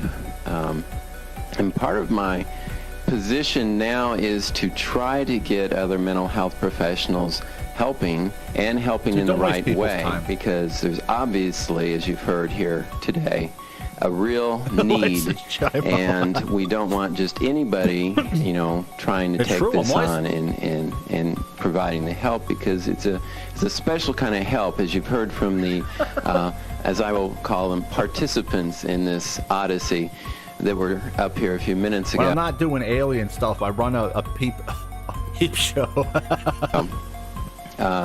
They need a special kind of understanding. This is such a unique and bizarre phenomenon. And you just can't go in a 50-minute hour with some psychologist and expect to unravel it all. And it just requires, many hours. Last weekend when I was with John in Atlanta, Hey, what are aliens? Do we even know what aliens look like? I don't think we even got one description. And David Jacobs and we were talking about even what Bud Hopkins does, and we all spend like this is like the 50th time we've been through this. We watch an alien thing. It's supposed to be about aliens, and it's like it's all new agey love stuff. 3 to 4 hours each time we meet with somebody, because it just requires that much support and and just effort and the hypnosis, just to go carefully and do everything right. And so it's real important that other professionals just don't jump in thinking, oh, this is something new and interesting, and I'll just fit it into my little schedule. It doesn't work that way. Hey, cool. Can we talk about aliens, dude? So I think that as we've been doing the conferences, it came out of the Roper report, in taking roughly 100 mental health professionals at a time around the country and really trying to give them the best information, the best ideas of how to help. Ironically, I think a lot of those professionals that show up are showing up because they've already had experiences. They've told us that I wish I knew what kind of experiences these were. a lot of times. Because you guys sure as fuck don't explain them. So, the numbers in the Roper poll are probably exactly right, and as we were saying, perhaps very conservative numbers. So obviously there's a need out there, and I find myself really trying to help. I get calls from California and Minnesota and Florida all in one night, which is hard when my 4-year-old is tugging on my leg and wanting me to go play a game with him. So it's been a real challenge, but there's no way I'm going to quit. There's no way I'm going to stop. It has to be seen through all the way wherever we're going, and so I'm in it. Yeah, I'm John Mack. I won't burden you with another speech. Fuck you, dork. You just got slammed. You just got slammed, John Carpenter, burdening us with speeches. You bitch. John Carpenter's like, you motherfucker. I guess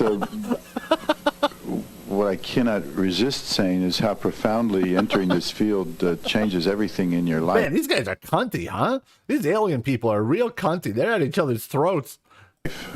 Personal, professional, your energy systems. And one of the things I want to mention, John talked about the fact that you need to set aside 3 or 4 hours. Well, there's a big economic aspect of this. I feel burdened most already. Psychiatrists are set up, or other mental health professionals, to do 1 hour. The reimbursement structure only reimburses. Yeah, it's a room of content for 1 hour, and people just can't afford this. And I think one of the things this is forcing us to. Harvard University. Yeah, can we prove that? Can we prove that? Was there ever a John E. Mack at Harvard University? I'm looking that shit up. Rather rigid. What's his name? John E. Mack. Of the mental health professions with regard to therapy and treatment. If you were to do a 45-minute hypnosis session, or a whole Harvard, session of only about 50 minutes, is a little bit like a surgeon who goes in to do a resection of a piece of the bowel and gets it. Oh no.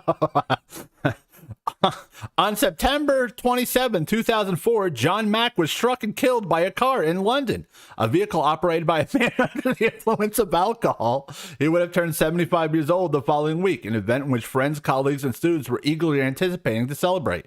His tragic and unanticipated death at the time, when he was still vitally active and pursuing his many interests, abruptly ended a unique and most distinguished life and career. So this is from the Harvard Gazette. So I guess he was at Harvard. It out and it looks at his watch and says, well, it's 50 minutes. There's no time for sewing up here. We'll just leave the person with the abdomen open and, leave. I mean, it is pointed out what happens when you lead a life of bullshit. Some drunk guy comes out of nowhere and splatters you on the sidewalk. Way in which our profession is structured, not according to human need, but according to the convenience of the therapist. And I think that has to be looked at differently. The other thing that it's changed for me is the whole notion that there is such a thing as an expert who knows something, and then there's this person who has this problem. John E. Mack? Because look, dude, this is his picture. That's definitely him. So I don't know. Wait, no, working with abductees is totally non-hierarchical. They know something, and if I can help facilitate, hey, it's Johnny Mack over here, that knowledge and learn from that and be of use, then that's what happens. But that's not the model of the old doctor-patient hierarchical model. So it's forcing me to totally re-examine the whole model of how I do treatment. So this guy is a real deal smart dude. I'm reading these All these colleges and shit. What the hell are you doing in a room with these rubes? And therapy, what the hell's wrong not with just you? in this area, but how our profession is structured. So I think this work has the possibility of radically showing us ways of reforming and restructuring how we do support, counseling, therapy, whatever you want to call it, in the mental health profession. I bet the drunk driver was Sean Carpenter. Yeah, who's burdening who now, motherfucker? Well, before I say anything, I'd like to say that it's wonderful to have an end to the old patient-doctor hierarchy. I think I can speak for many patients out there. So thank you. I'm Carla Turner. Thanks, bro. Fuck yeah. I think I may be the only one on this stage who came into this. Yeah, well, like I said, back then it was easy pickings fleecing these dopes. Research because of the experiences my family and I were going through. And like Cheyenne said, we did get to someone who gave us extremely valuable help when we needed it. And I also want to say thank you to the folks who are trying to educate our mental health professionals, because I did turn to those in disinformation and shit. Could be. The community where we lived, every single one of them. I think a lot of this shit is just disinfo crap. Covering like government projects and shit. It wasn't the government, is aliens, and they want to touch our buttholes. None of them would work with us. It was something that they would But some of them are just rubes trying to make some easy fucking soccer mom money. Laughed out of the profession for doing. And I hope that you can reach all of these people, and I want to give you a specific name and address to include on your next list. Carla Turner, experiencer. She experienced it. She's a professional at experiencing things, guys. This being the case where we were, and for a lot of people where you are, we had to turn to each other, to other people in this predicament for help, and found some excellent help. I will not say we had to settle for it. I think we were lucky to get it. But in the course of working through what my family and I had been through, I developed an association with the researcher working with us and became as much of an assistant as I could in her research, and have continued to do that to this day. I am not the primary hypnotist, believe me, but I make sure the people who want regression, who ask for regression, do have someone that they can go to that I trust with my Jay Crizzle, experiencer. Life and with my children. I wouldn't recommend anyone that I didn't have very good recommendations from people they had already worked with, and I think that's important for any of you to know about. Secondly, it being a backdoor researcher and a front door researcher. I'm in a very different position from a lot of the researchers, because I have a very personal stake in how the research goes. And therefore, I'm just saying, you think that Harvard guy has to be fucking a Fed? There's no way you would be in a room with these idiots. My feelings are going to be a little bit different than the others that you will have heard or will Not hear. because you think you're better than them, but just be like, what is this? This is stupid. These guys are clearly lying, and I'm not going to sit and listen to it. I do find that I can sit outside as the abductee and look at the researchers as you guys and say, why are you guys doing this or doing that? And why aren't you doing this or She will research your backdoor guys. Doing that. And then on the other hand, other abductees or experiencers who come to us put me in the position of the researcher trying to make sense. They want some answers, some solutions, some explanations, and I'm back on the other side of the fence here, so I can sympathize from both ways. And I can tell you, in my opinion, on both sides of the fence, the researchers need to get their acts together a little bit better on some things. There is too much.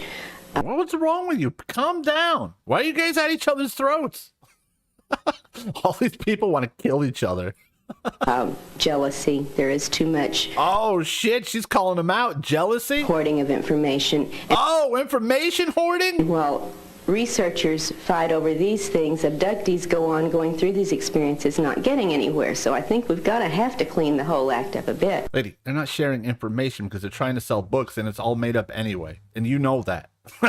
You fucking know that. So why even bring this up? You're ruining their scam, which you are a part of. Secondly, on the side of which we've heard raised here the past 2 days, the question of good aliens, good experiences, bad experiences, good abductees, bad abductees, and it's come to that in many cases.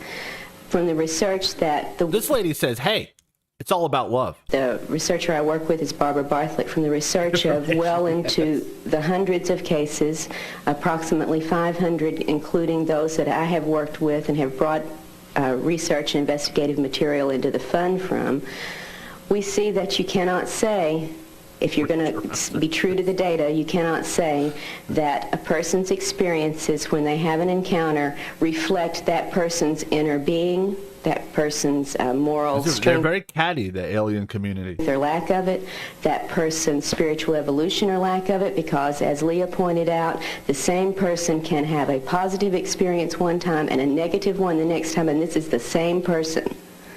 So there is an objective reality that is different in some again, not saying anything, experiences from others, no matter who's experiencing them.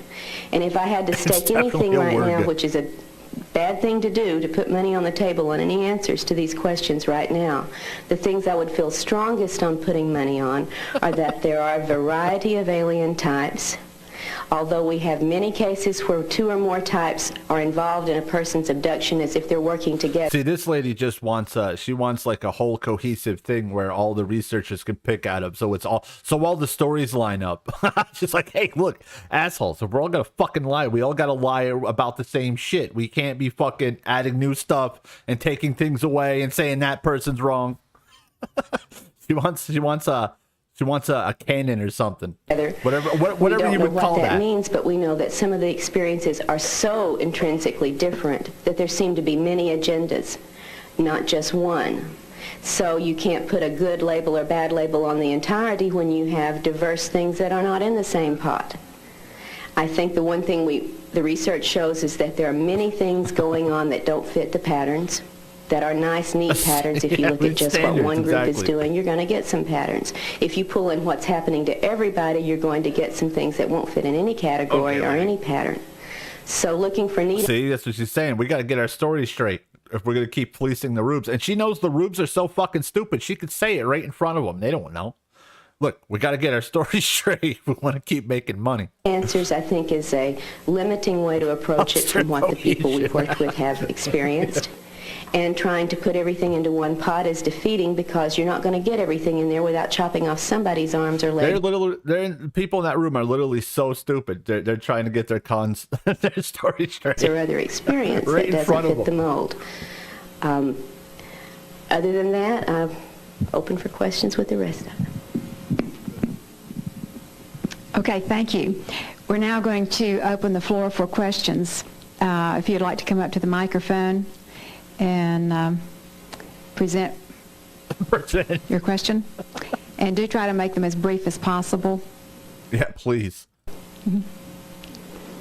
I guess this will be for anybody.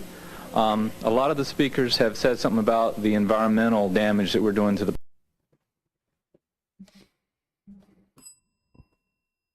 We need a one-world government from the aliens. Ran from Israel, of course. Planet, and how the aliens feel about that. And I'd like to get some more feedback on that. Thank you. Point of personal privilege.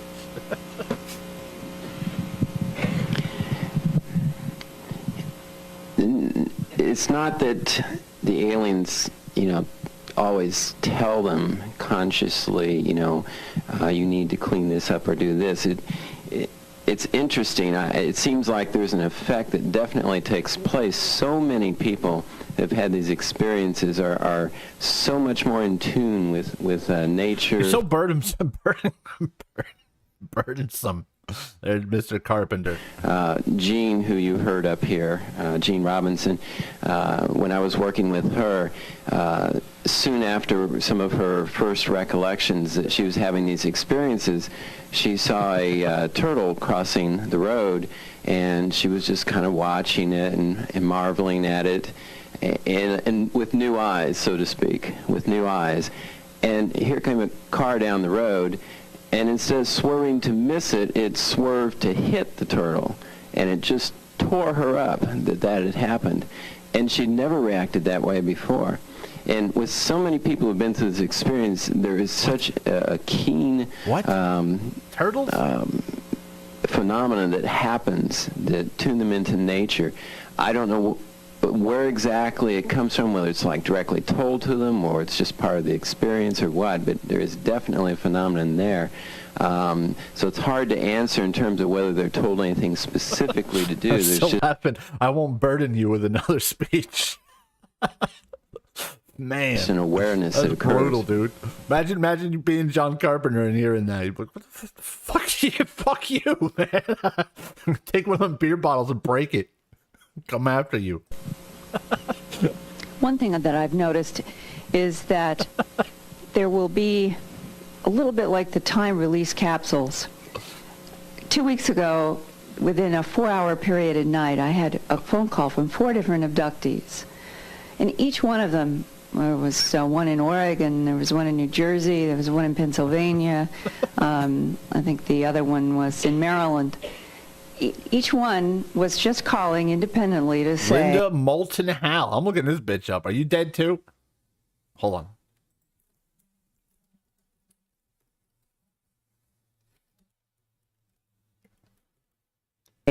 Linda, last night, I had, the only way I could describe it was a virtual reality. This bitch is an Emmy Award-winning filmmaker. What the fuck? Who are these people? Dream. She's 81 years old now. She's holding up pretty good there. The Kathy Davis character, Debbie Tomey, in Illinois. She was also, I talked with her about that time. Well, I had not heard the term from an abductee about having a virtual reality dream before a couple of weeks ago. This bitch is on YouTube. She's on YouTube and she has 250,000 subscribers. What the fuck? In one night, 4 people calling me. And the way that they were explaining it, one woman said, it's like I'm inside of a Nintendo game, 3-dimensional in color.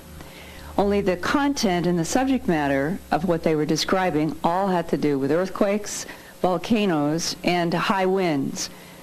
The first time that I had heard about the high wind dreams... she won a regional Emmy Award for cattle mutilation stuff. Was in 1989. Regional. What the fuck does that mean? She won the fucking Kentucky Award for cattle mutilation. Then there were more people in 1990 who were saying they were having dreams, not vivid dreams or not this 3-dimensional color feeling, but they were having dreams about seeing the planet being swept with increasingly higher winds, worse storms. The volcanoes have always been there, and the earthquakes. Well, over this evolution of the years... Look, this bitch is a fucking fed. Personal life. Linda Moulton Howe's father was Chet Moulton, Idaho's director of aeronautics from 1946 to 1971. You always look up their parents, and it's like they're always some high-level government job, you know? When you suddenly would get on a night or 2 nights this pattern of abductees calling from all over the country, I began to wonder about this release of information and these changes. There have been lots of arguments about whether the so-called screens that abductees have been presented about seeing the Earth going through some kind of huge cataclysm, was this a test or is this something being shown in the future? Regardless of what is the truth or not the truth, there is a fact that abductees around the country at certain times seem to get releases in dreams or vivid dreams, or now they're saying virtual reality dreams, as if it's taking on a whole new character right now, just suddenly. And every time that there is this new agitation among the abductees that I know and stay in touch with me, there always seems to be the common denominator has to do with something having to do with the planet Earth. Where this is going to head and lead, I don't know. Holy shit, this bitch is still kicking. Wait. I'm going to show you here now. This bitch gets like tons of views. There she is. Don't have a clue where it came from. She's still going it up. Deep underground, close quote. how did this all start for me? Yeah, that's a fucking Fed. I am convinced. No, but something seems to work at She some was Miss subconscious Idaho? level or other level on many people at once. I just wanted to add a little bit to what John was saying also, that many of the experiencers develop sensitivities to a multitude of different kinds of energies and natural phenomenon as well because of their experience, which goes along with what John was saying about their attunement to the planet becomes very sharp. It's true. They can sense earthquakes coming days to weeks sometimes in advance. They can feel shifts in weather or other conditions in advance, or they can tell when things are slightly awry. And their attunement to the workings and patterns of nature seems to be heightened in some way. We've even tested some of these energy abilities, at least in a rudimentary sense, and shows... What the fuck? This asshole was at Yale. This asshole. That they can easily detect extreme magnetic fields and changes in those, or another phenomenon that deals with stress in materials called tensor fields that can also be tested. And these are all Feds. More work needs to be done in this area to really quantify it scientifically, but early indications are that they become very sensitive to different kinds of energies and are affected emotionally by changes that are going on. Oh wait, no, I think it's a different Forrest Crawford. The Earth, and this may contribute to this growing concern that they have that the planet is about to tip on its side and everything's going to go crazy. So it's kind of hard to tell. Do you think this cheesy guy said, "Hey, there's some dude at Yale called Forrest Crawford. I'm just going to change my name to Forrest Crawford." If they're just really feeling more in tune with things, or if these predictions that we keep hearing are really have some substance. Well, we know two of them at least.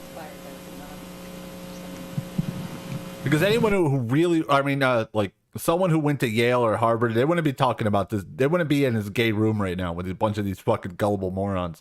Unless they were Feds and being paid good for it. Anyone else have a comment on the panel? Is that it? Any other questions from the audience?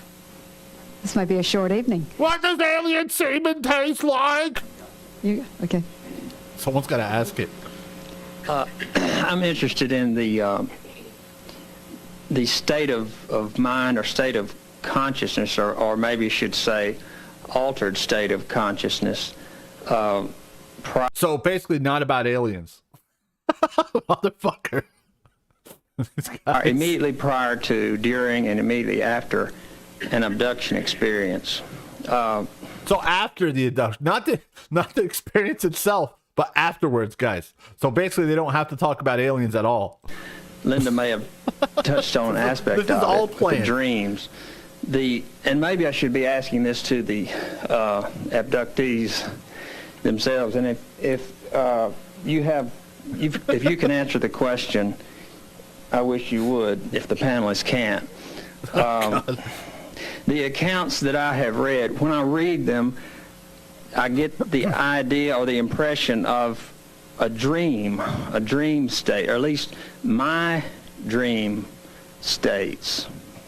What are you asking exactly? And the particular curious thing is, which is like my dream states, I don't think the ridiculous things in my dreams are ridiculous until I wake up and think about them with my conscious mind. And I get this from that this is possibly the case, seems to be the case in the abduction experience. Who in the what now? And I would just like for someone to... Does anyone know what the fuck this guy's talking about? To talk about that, some, either you all or the actual... Yeah. I'd like to start it and then see who wants to jump in. In the West, we have a very limited number of words for different states of consciousness. In Eastern thinking and religion, See, when you start talking about consciousness, frequency, vibrations, and magnets, you know you're in for a world of buffoonery. Maybe 50, 80, 100 words for the different possible states. We have conscious, unconscious, dream, sleep. We have hypnagogic states, which means the state when you're falling asleep, and hypnopompic when you're waking up, and that sort of in-between state. And that's about it. I guess you can have stupor if you're, you know, we really really limited in what we know. A stupor like old Johnny Boy over there. Now, this phenomenon forces us to think about subtleties, and you know we don't like to think about subtleties. So, what 90 numbers.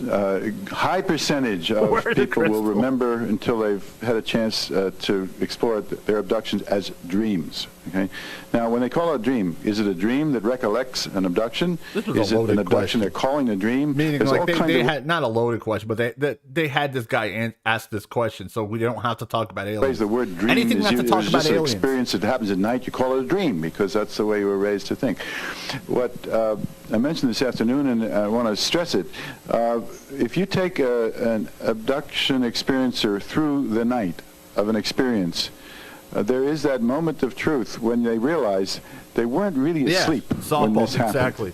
There's a sort of like, you went to bed, and it's very important to go, you know, reconstruct the events of the night. Like, okay, what time did you go to bed? And you're watching television, and you went to bed, and then what happened? And then this light came in. Now, but you didn't say you fell asleep, and that's a moment of truth.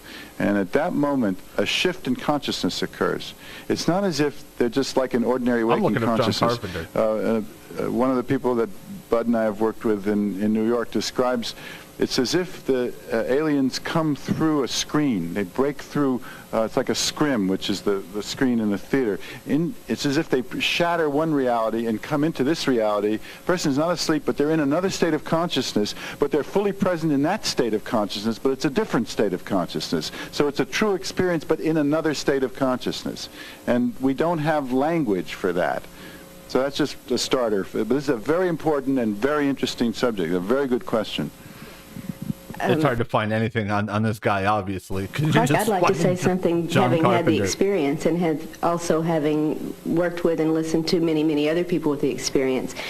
In one instance, when I had a daytime encounter, I was in an altered state before I knew I was having an encounter. It was almost technologically precise.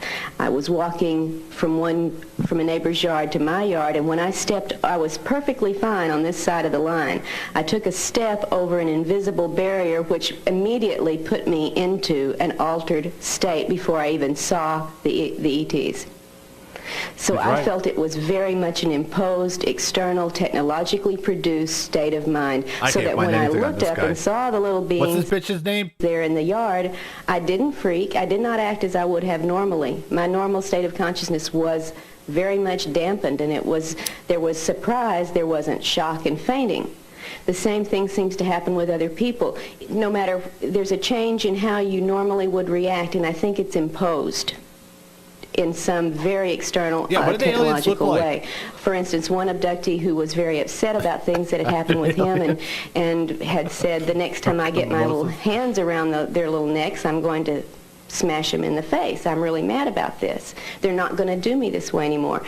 And he had a house guest staying at his house, and when the house guest was asleep in the living room on the sofa, the host woke up in the middle of the night for no apparent reason and looked down the hallway and saw the little blue light probe that had been in his house several times before during experiences or before the onset of one.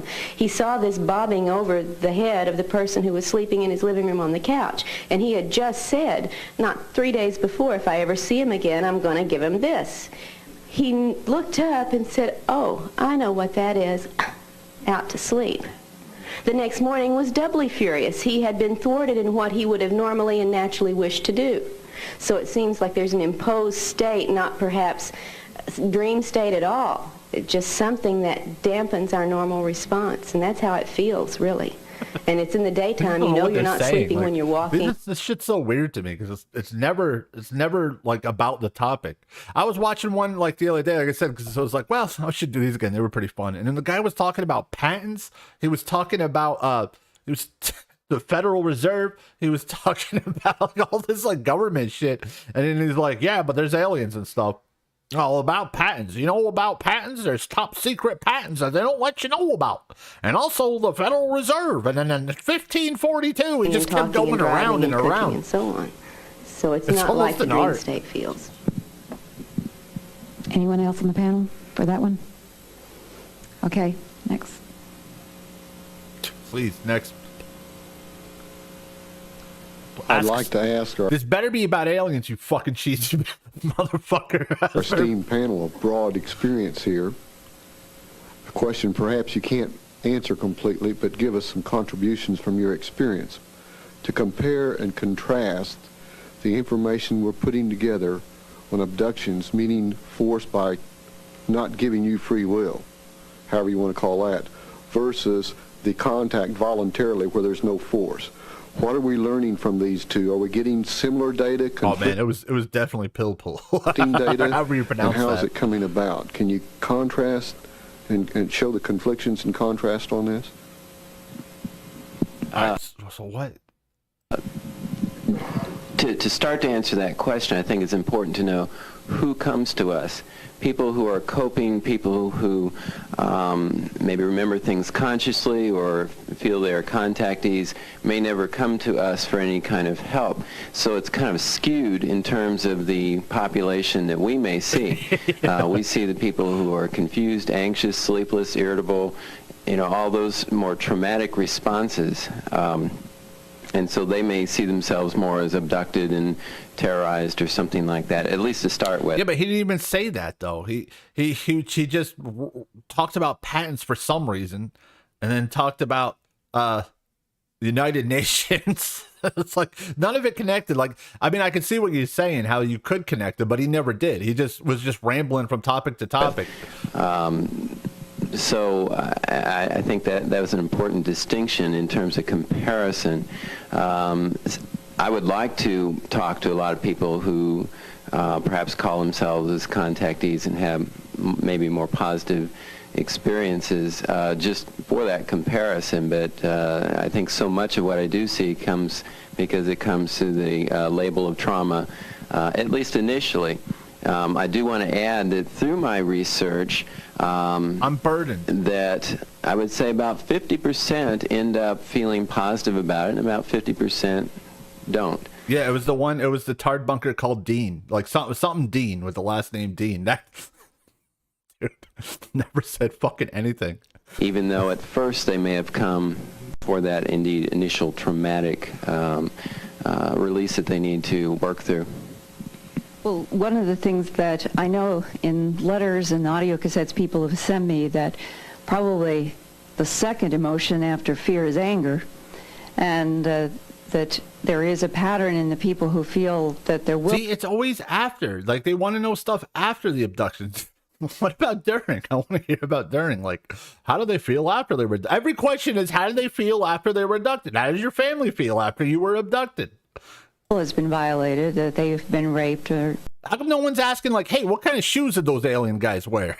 Did they have any funny hats? Did they have TVs? Was there alien TV shows? Did they like music? Anything. I mean, those are stupid questions too, but at least they're more on point than like fucking how do they feel after it was over? There's a kind of a syndrome there. I think it's... How many fingers do they have? So interesting that there are several men that have, of course... Did they smell? Yeah, the Bob Dean one. And I have interviewed and talked with who... That's a masterclass of deflecting, man. Everything. You were talking about will. He talked for an hour and a half about nothing, and then they said, "Look, you got 5 minutes." And he's like, "Oh man, I had so much I wanted to share with you tonight." Fucking brilliant. And versus violation or will, or those who felt like that they had consciously acquiesced to do something versus those who felt that they had no choice. Well, there is a couple of interesting twilight areas here that seems to involve both. And in men, one of these patterns that I've heard over and over again is where they feel in the beginning that they're having a sexual encounter with a pretty blonde woman or something. And they are happy and willfully involved in this action. And then you will hear them, it's one or two versions I've heard. Suddenly, the blonde woman who they thought they were in a sexual relationship with is suddenly replaced by either a gray that's floating above them because they feel no physical pressure, and or they suddenly see clearly whether the phenomenon releases this or there's something that the human mind and spirit forces through this wall. Do they have wigs? Hey, I'd be interested in that answer. They see the tubes and the machines that are hooked up to their genitals. At that moment, they feel complete and total humiliation and rage. Now, I've seen that pattern. Yeah, it's a nice-looking blonde chick. Then you open your eyes, and it's like, you like the D, Frank? No! And one man, just 3 nights ago, who has had this happen to him several times, he called because he's been going through of ebb and flow, a vacillation between I am finally getting ready to deal with them on a conscious level. I am going to break through this strange state. And he called the other night to tell me that he was waked up and he knew he was totally conscious and that there was a golf ball size glowing white light this lady's definitely a fucking ghoul in the bedroom, which he saw move what he estimated to be about 5 feet through the air. But he said that he was struck with a terror that was as deep and abiding as anything he'd ever experienced before. Well, that's kind of dumb. If you're just going to scare the shit out of the dude, why bring the fucking good-looking blonde bitch into it? Right? Like, what's the point? Oh, for a couple seconds he thinks it's a blonde girl or something. Oh, no, let's spook him. Let's jump scare him. Like, what's the point? A week or so before, he had said, I am ready for conscious encounter. Now, there's something about these golf ball size, baseball size, softball size lights. How do you get on a bikini team? And what does a bikini team do, actually? They just bikini around, I guess. For, I'm sure, all of us here and those of you out there. Oh, we bikini, idiot. It is prevalent throughout the abduction literature and the experiences. And I've wondered, are they some kind of an advanced TV, telephone communication system? It's come in place to make some kind of communication. And yet, I know more abductees are so terrified of these glowing light balls, and the few that have relaxed. He had glowing balls. Into a place eventually. These are jerks. What's the sense? After they've come and gone, they get some kind of communication from them. So what I'm trying to say is that when it comes to this issue of saying they want an experience. You look down, what was once a girl goes. Wow, what a nightmare. Phenomenon seems to come back with something that would seem to be now up front, center, and conscious. But we all still seem to have a great deal of difficulty even dealing with a ball of light. I would like to say about the contact and abduction Not you again. Shut division, up, you fucking long-winded piece of shit. Fuck this long-winded piece of working shit. purpose, I think you'd need to define what those things are. And an abduction is where someone is taken forcibly or against their will, and a contact is where you have an exchange of information where nobody is forced to do anything. It's easy to say the two things are not alike, and the same things can happen within one person's experience.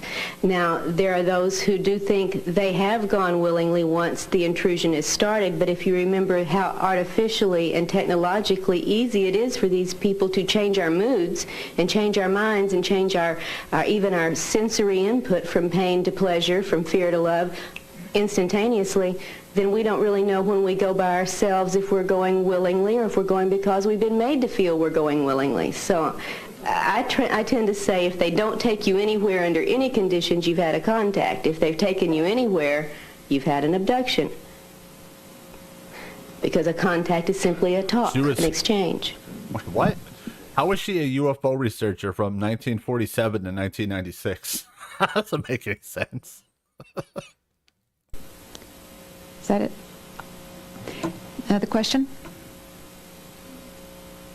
Concerning government involvement or military involvement in abductions, does this not take place when the person is sort of coming out of the closet and starting to talk about it or get therapy or something? When does this happen?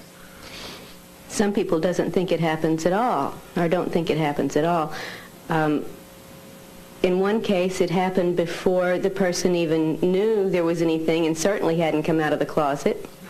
In another case, it had happened before anyone except the immediate family knew, so there was no coming out of the closet. I don't think it has There's nothing about this bitch other than cheesy books she sold. anything to do with She doesn't even have a trying to Wikipedia keep you page. from talking, because for a lot of us, This cheesy bitch wrote a lot of books. it really pushes you to talk. Yeah, I would tend to agree with that, too. Obviously, Leah, who you heard today, is actually, I think, the only Yeah, case that I've had that there was that kind of involvement. There have been some indications in other cases, very interesting, where the person who didn't know much about the phenomenon would say, I think something happened last night. And the other thing that's strange is that these black helicopters were roaring through the valley this morning. We've never seen those before. I wonder why they're circling our house. Yeah. How was she researching aliens in 1947? And they hadn't even explored the experience, but, it gave me the feeling sometimes that there was some kind of surveillance. Certainly when we know that satellites can read newspapers from space, that some of these objects just might be tracked somehow, and they might know where they're going. In Maryland, there have been several of us involved with... Yeah, what happened in 96?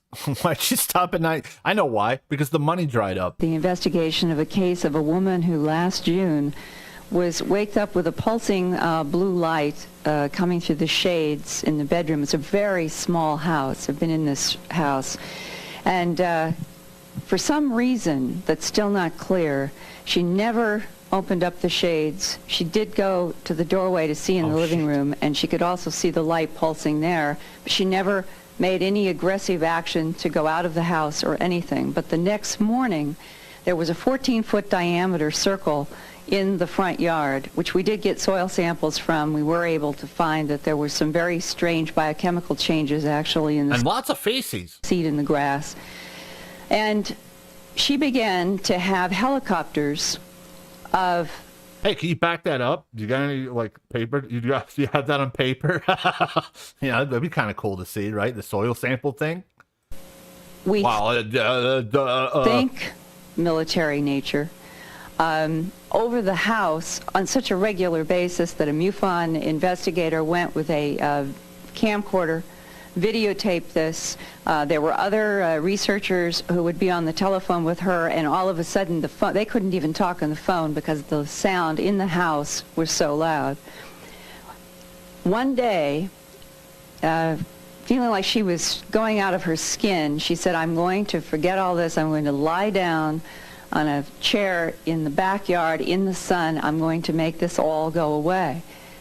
And she was lying, feeling relaxed for the first time in a while in the sun, and she said it was like somebody leaned over her and the shadow came across her face. This is great because you don't have to tell who this person is, meaning you could just make up any story you want. Yeah, there was this lady and she went up to the door, and then, who is this lady? Oh, I can't tell you. It's confidential. It's what? It's confidential. Face in her head. And she opened up her eyes expecting to see her husband leaning over her. And she said approximately 10 feet above her was a helicopter. And the helicopter, she said, was all beige. And she said she couldn't... And on the bottom of the helicopter, it said fuckcopter. Oh, no, not the fuckcopter. See through the windows. And she was going on in these minute details about this helicopter. And yeah. I said, well, the sound must have been horrific. And she said, well, there wasn't any sound. And I said, well, there must have been, things must have been blowing. This is 10 feet above you. She said, no, it was very still.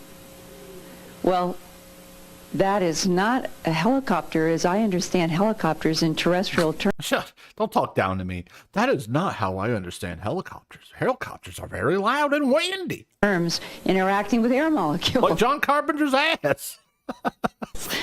So, again, we've got this camouflage, I don't know what it is, where this thing was, she thought, a military... It's not as fun now I know she's a Fed. It's like, oh man, this Fed yap. Military helicopter. Well, interestingly enough, one of the investigators in Maryland began doing some research through a congressman. And they were able to push this case actually to some agencies, and they got back a response that there was a classified national security reason for why You would shit on Don Carpenter, too, if you were there. helicopters were in that neighborhood, and they would not define it. And that's as of a couple of months ago. But we don't know what more. She still has helicopters over the house. But I think there's an example of hearing and seeing real helicopters, and then what was this thing 10 feet above her on the back porch. Cool story, Fed. Anyone else? Yeah, I'll just make a brief comment about this. It's a hard question to answer. She's important. Because it's to stop the flash photography because she's such a big name. To be very complex.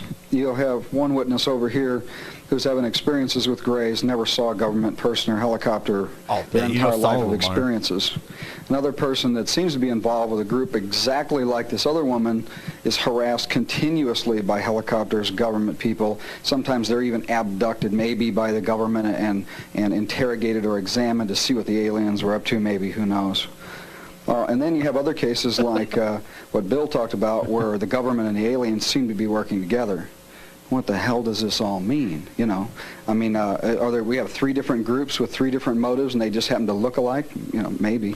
I think some of those girls, I don't think though they don't know they're lying. I think they had some hypno fucking shit. Guy poured some shit into their dome. You know what I mean? Yeah, you told me. They put him to sleep, and then they tell him what they think. Like, oh yeah, you went to a shed. It wasn't your uncle, I swear. It was aliens. When does the government get involved? Are they understaffed? Maybe they just can't handle all the abductees. You know, I don't know. But it seems like all those kind of scenarios may be going on. Well, at least there was no karate gis this time. Next question. You pointed out that it takes a lot of commitment and sensitivity for... All right, dude. Talk about aliens as it's happening. None of this before or after shit. For a therapist to work with these people. How are you going to determine who's got the qualifications? Dude, you get the fuck out of this building. I never want to see your stupid fucking old face again, you fuck. Cocksucker. I won't determine that. The abductee will determine that. They will know who feels right to them. The person may have all the credentials in the world. They can be a total jerk. And I know quite a few. yeah, the fucker sitting right next to me. No names. Johnny Mac. And then there's some who have very little training, but their heart's in the right place. They have intelligence, maturity. They have enough skills to do the right thing. And I applaud them. So I get so many calls asking for who to refer, and you try to find who might be out there, and then I don't know who that person is, and I tell them, I says, look, this person says they're interested. You check them out. You let me know if it's a bad experience. I says, I can't guarantee. He says, you have to determine that. I think No, it's not. I'm just waiting for some asshole to get up there on the microphone and go, what's your favorite color? I think that the work requires some kind of a new field. That there might be mental health professionals that would be qualified to be in it, but I would not like to see it restricted to mental health professionals. First of all, we've got more to unlearn than the people that are natural to this field. Now, so be what I think the question. That's powerful stuff, Johnny Mac. That should be asked is what are the natural gifts that people need to. I'm sure Harvard loves Harvard University being in this fucking shit feast. Enter this field. I'm working. I mean, like, they don't care now because it's basically a monkey farm, Harvard. But back then it wasn't. With an assistant in Boston, Pam Casey, who has had no mental health training at all. She's not an abductee, and yet she's an absolute natural. And working with people, knows what to say when, is open. Can hold affect. I think one of the qualities is the capacity to be there with a person who's undergoing extraordinarily powerful affect about a matter which is not explainable. Dear UFO researchers, I like aliens. They are super cool. With that said, what's your favorite kind of hungry man? Oh, I do like the chicken. Now, mental health professionals... I like the Thanksgiving turkey one with the cranberry sauce. Are it's very important. I think a lot of people go into my field because they want to be able to explain the things that have troubled them in their lives. And this is to be with mystery that is so powerful and that challenges our reality. At the same time, the sensitivity that John and you are talking about, I think it requires that we perhaps invent a new field. Every asshole is going to have to answer professionals, but we'll have some other folks too, and then to develop training programs that are specific to this kind and related work. Does this one not work? Well, just one thing is that one of the things I have found... I haven't been touched by a woman in a long time. And that blonde woman, even though she turns into an alien later, sounds pretty good. How do I get abducted? Is that people need somebody to listen to them without feeling any judgment. And that... Brownie one is good too, yeah. I have just held more men and women who just began to sob, and there's nothing more I can do than just hold them. And yet... that in itself seems... You picture this fucking crusty old ghoul holding anyone? Bitch just looks mean. To be a kind of catharsis. And I've she looks crunchy, like when she moves, like you'd hear her joints snap and shit. Experienced that many times. And there's probably a word here that compassion is the area. And we are dealing with something that is so unknown and unpredictable. But that is one thing every one of us can give each other. And then it turned from a nice-looking blonde lady into a scary alien. Oh, Melinda. Is more compassion. It's okay, don't worry. It's all gonna be better. I love you, Linda. And less criticism and judgment. And if you have somebody who is trying to tell you an experience that just sounds like it is completely over the top to you at your subtitle level, just listen. Oh. Just listen. And listen to them. Let them talk it all the way out. Some nights when I feel like I am so exhausted and I want to lie down, and you get the phone call and you know it's going to be an hour at least. Hint, hint, John Carpenter. John Carpenter calls every night. Hey, Linda, how's it going? Oh, it's going to be an hour at least. But somehow everybody keeps going through this. She's grooming kind us. of She together. is. And I think that's really another important part of this, in addition to what the professionals have to be able to provide too. Yeah, you can't teach people compassion. There's no certification for... Oh, you again? Shut up, dude. ...for that.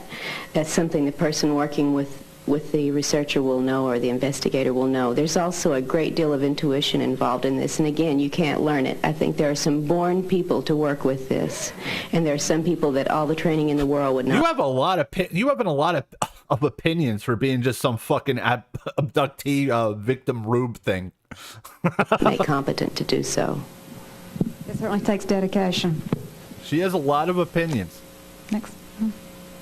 Motherfucker. I'm warning you. It better be about fucking aliens.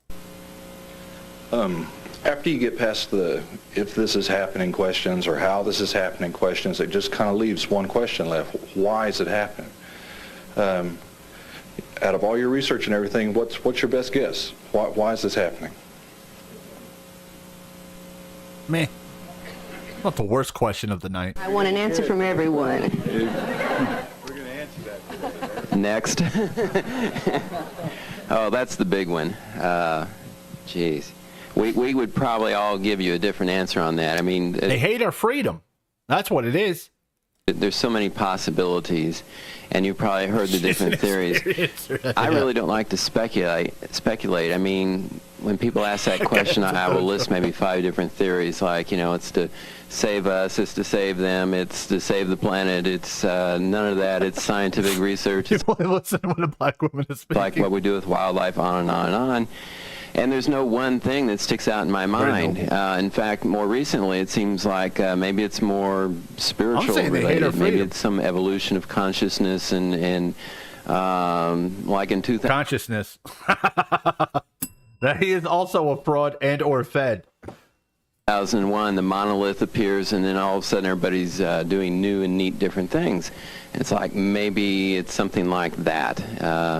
I don't know, and it gets tricky getting into all the speculation. So I guess I'll pass.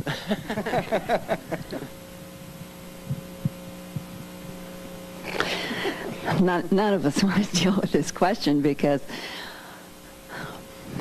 you don't have an answer because it's all made up sometimes horseshit. I feel like I'm in one of those rooms, the dances where they have all the mirrors, the faceted mirrors. Just answer the question, you fucking asshole. And the lights go around, and depending upon which wall you look at, and it moves and it moves and it moves. That's the way this whole phenomenon feels, and that means the multiple facets that go beyond the human abduction. John Carver's would be like, ladies, I'm by myself in a hotel room tonight. 1 to 3 are welcome. First come, first serve. The mutilations, the crop circles. No one shows up. The whole area of what used to be called parapsychology, ESP, mental telepathy. All of it seems in some way or another to have some relationship. First of all, John Carpenter, if you want to appeal to the kids, you need the corduroy jacket with the elbow patches. You need the elbow patches, you jerk. But if I had, I guess, one honest gut reaction to all of this, I really do believe that there is something in conflict about it. These people don't know the aliens. See, you could tell they're fucking feds because they don't know what the thing is. What does everyone say? They do test to them. It's genetic shit. I don't believe any of this, and I could have put a story together. It has something to do with genes because they keep taking samples from us. They're fucking whacking us off. They're sticking tubes up snatches and butts. There, I just answered your question. Forces that are ebbing and flowing of which around us, exactly. A lot of the time we seem to be unconscious of the ebbing and the flowing of these forces upon us. Jacques Vallée calls it a control system. I've tended to use simply the word another intelligence. I don't think it's just one. I really do feel that at least two somethings are in conflict, and whether or not all of the old literature and biblical perspectives of the light and the dark, whatever words you want to put on it, are involved, something along those lines, I think, is inherent to the nature of what we are dealing with, and that it is forcing us to deal with things we don't want to deal with because of the complexities of the ebb and flow of the forces, and that's as close as I can get.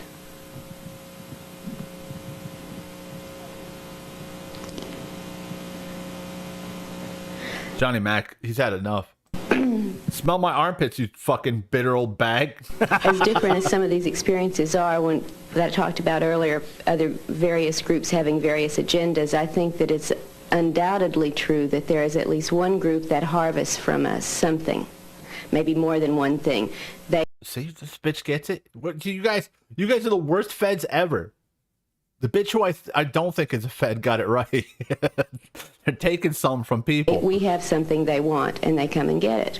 There is seems to be another group that tries to elevate, impart, educate, teach us in some way how to maybe resist this other thing. And I think that's the sense of conflict that comes across. Mac is in on the joke. That's why he's like, I gotta sit here. Again and again and again. We have something one group wants, and they don't care how they get it. They get it. Another force, I won't even say group, because sometimes they are only information and not actually there, seems to be trying to help us find a way to be strong enough, laziest feds ever, or evolved enough, or in some way resisted enough to take charge of and take control of these things that are taking from us. And sometimes I think maybe we're the good ETs, the ones who are trying to do this. Maybe we did come down here and incarnate. John Mack's like, would you just shut the fuck up, you idiot? No one's smartened her up yet.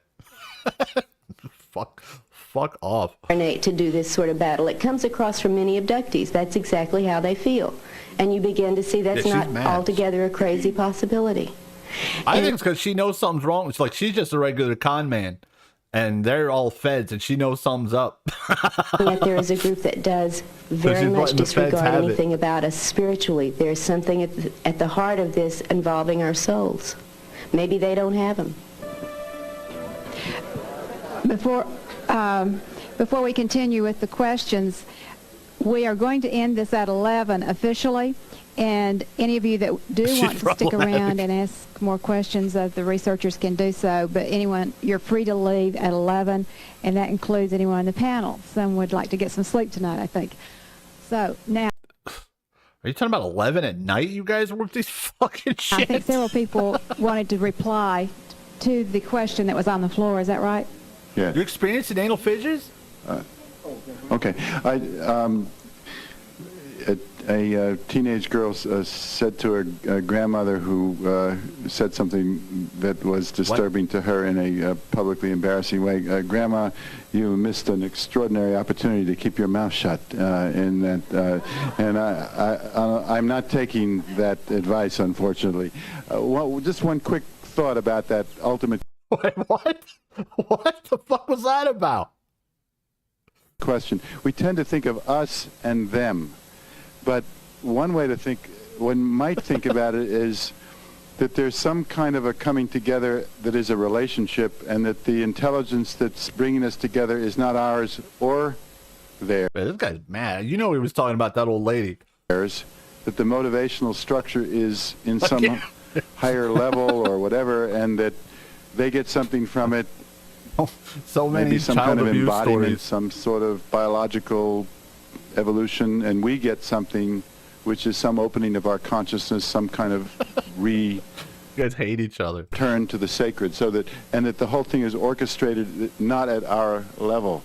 And that maybe I'm just getting a little dotty because it's late at night here, but I really wonder if there isn't another consciousness, some kind of divine consciousness that maybe frequencies and vibrations isn't blah, us blah, blah. or them, but that we are in a program. And it's all about love, everybody. Of our own making. I mean, that's the ultimate loss of control. Definitely. Good one, Mac. Yeah, I'd like to actually attempt to answer the question. It's my personal opinion, of course, but starting from where John just left off, this lofty place is where I'd like to start, as opposed to why... And what the hell are they talking about? They asked them, why are people getting kidnapped? Well, I think it's consciousness or understanding. Well, what the fuck are you talking about? The only lady, or the only one who had an answer that made sense was the con lady.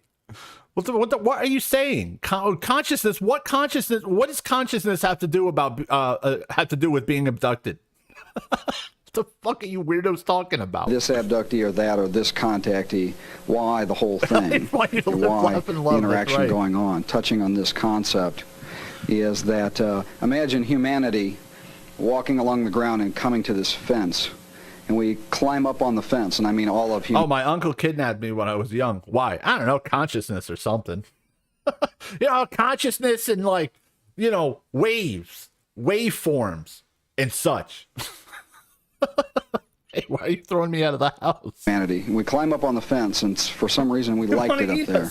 And instead of just sitting on the fence, we've built a grand tree house up there, and we've really entrenched ourselves on the top of this fence.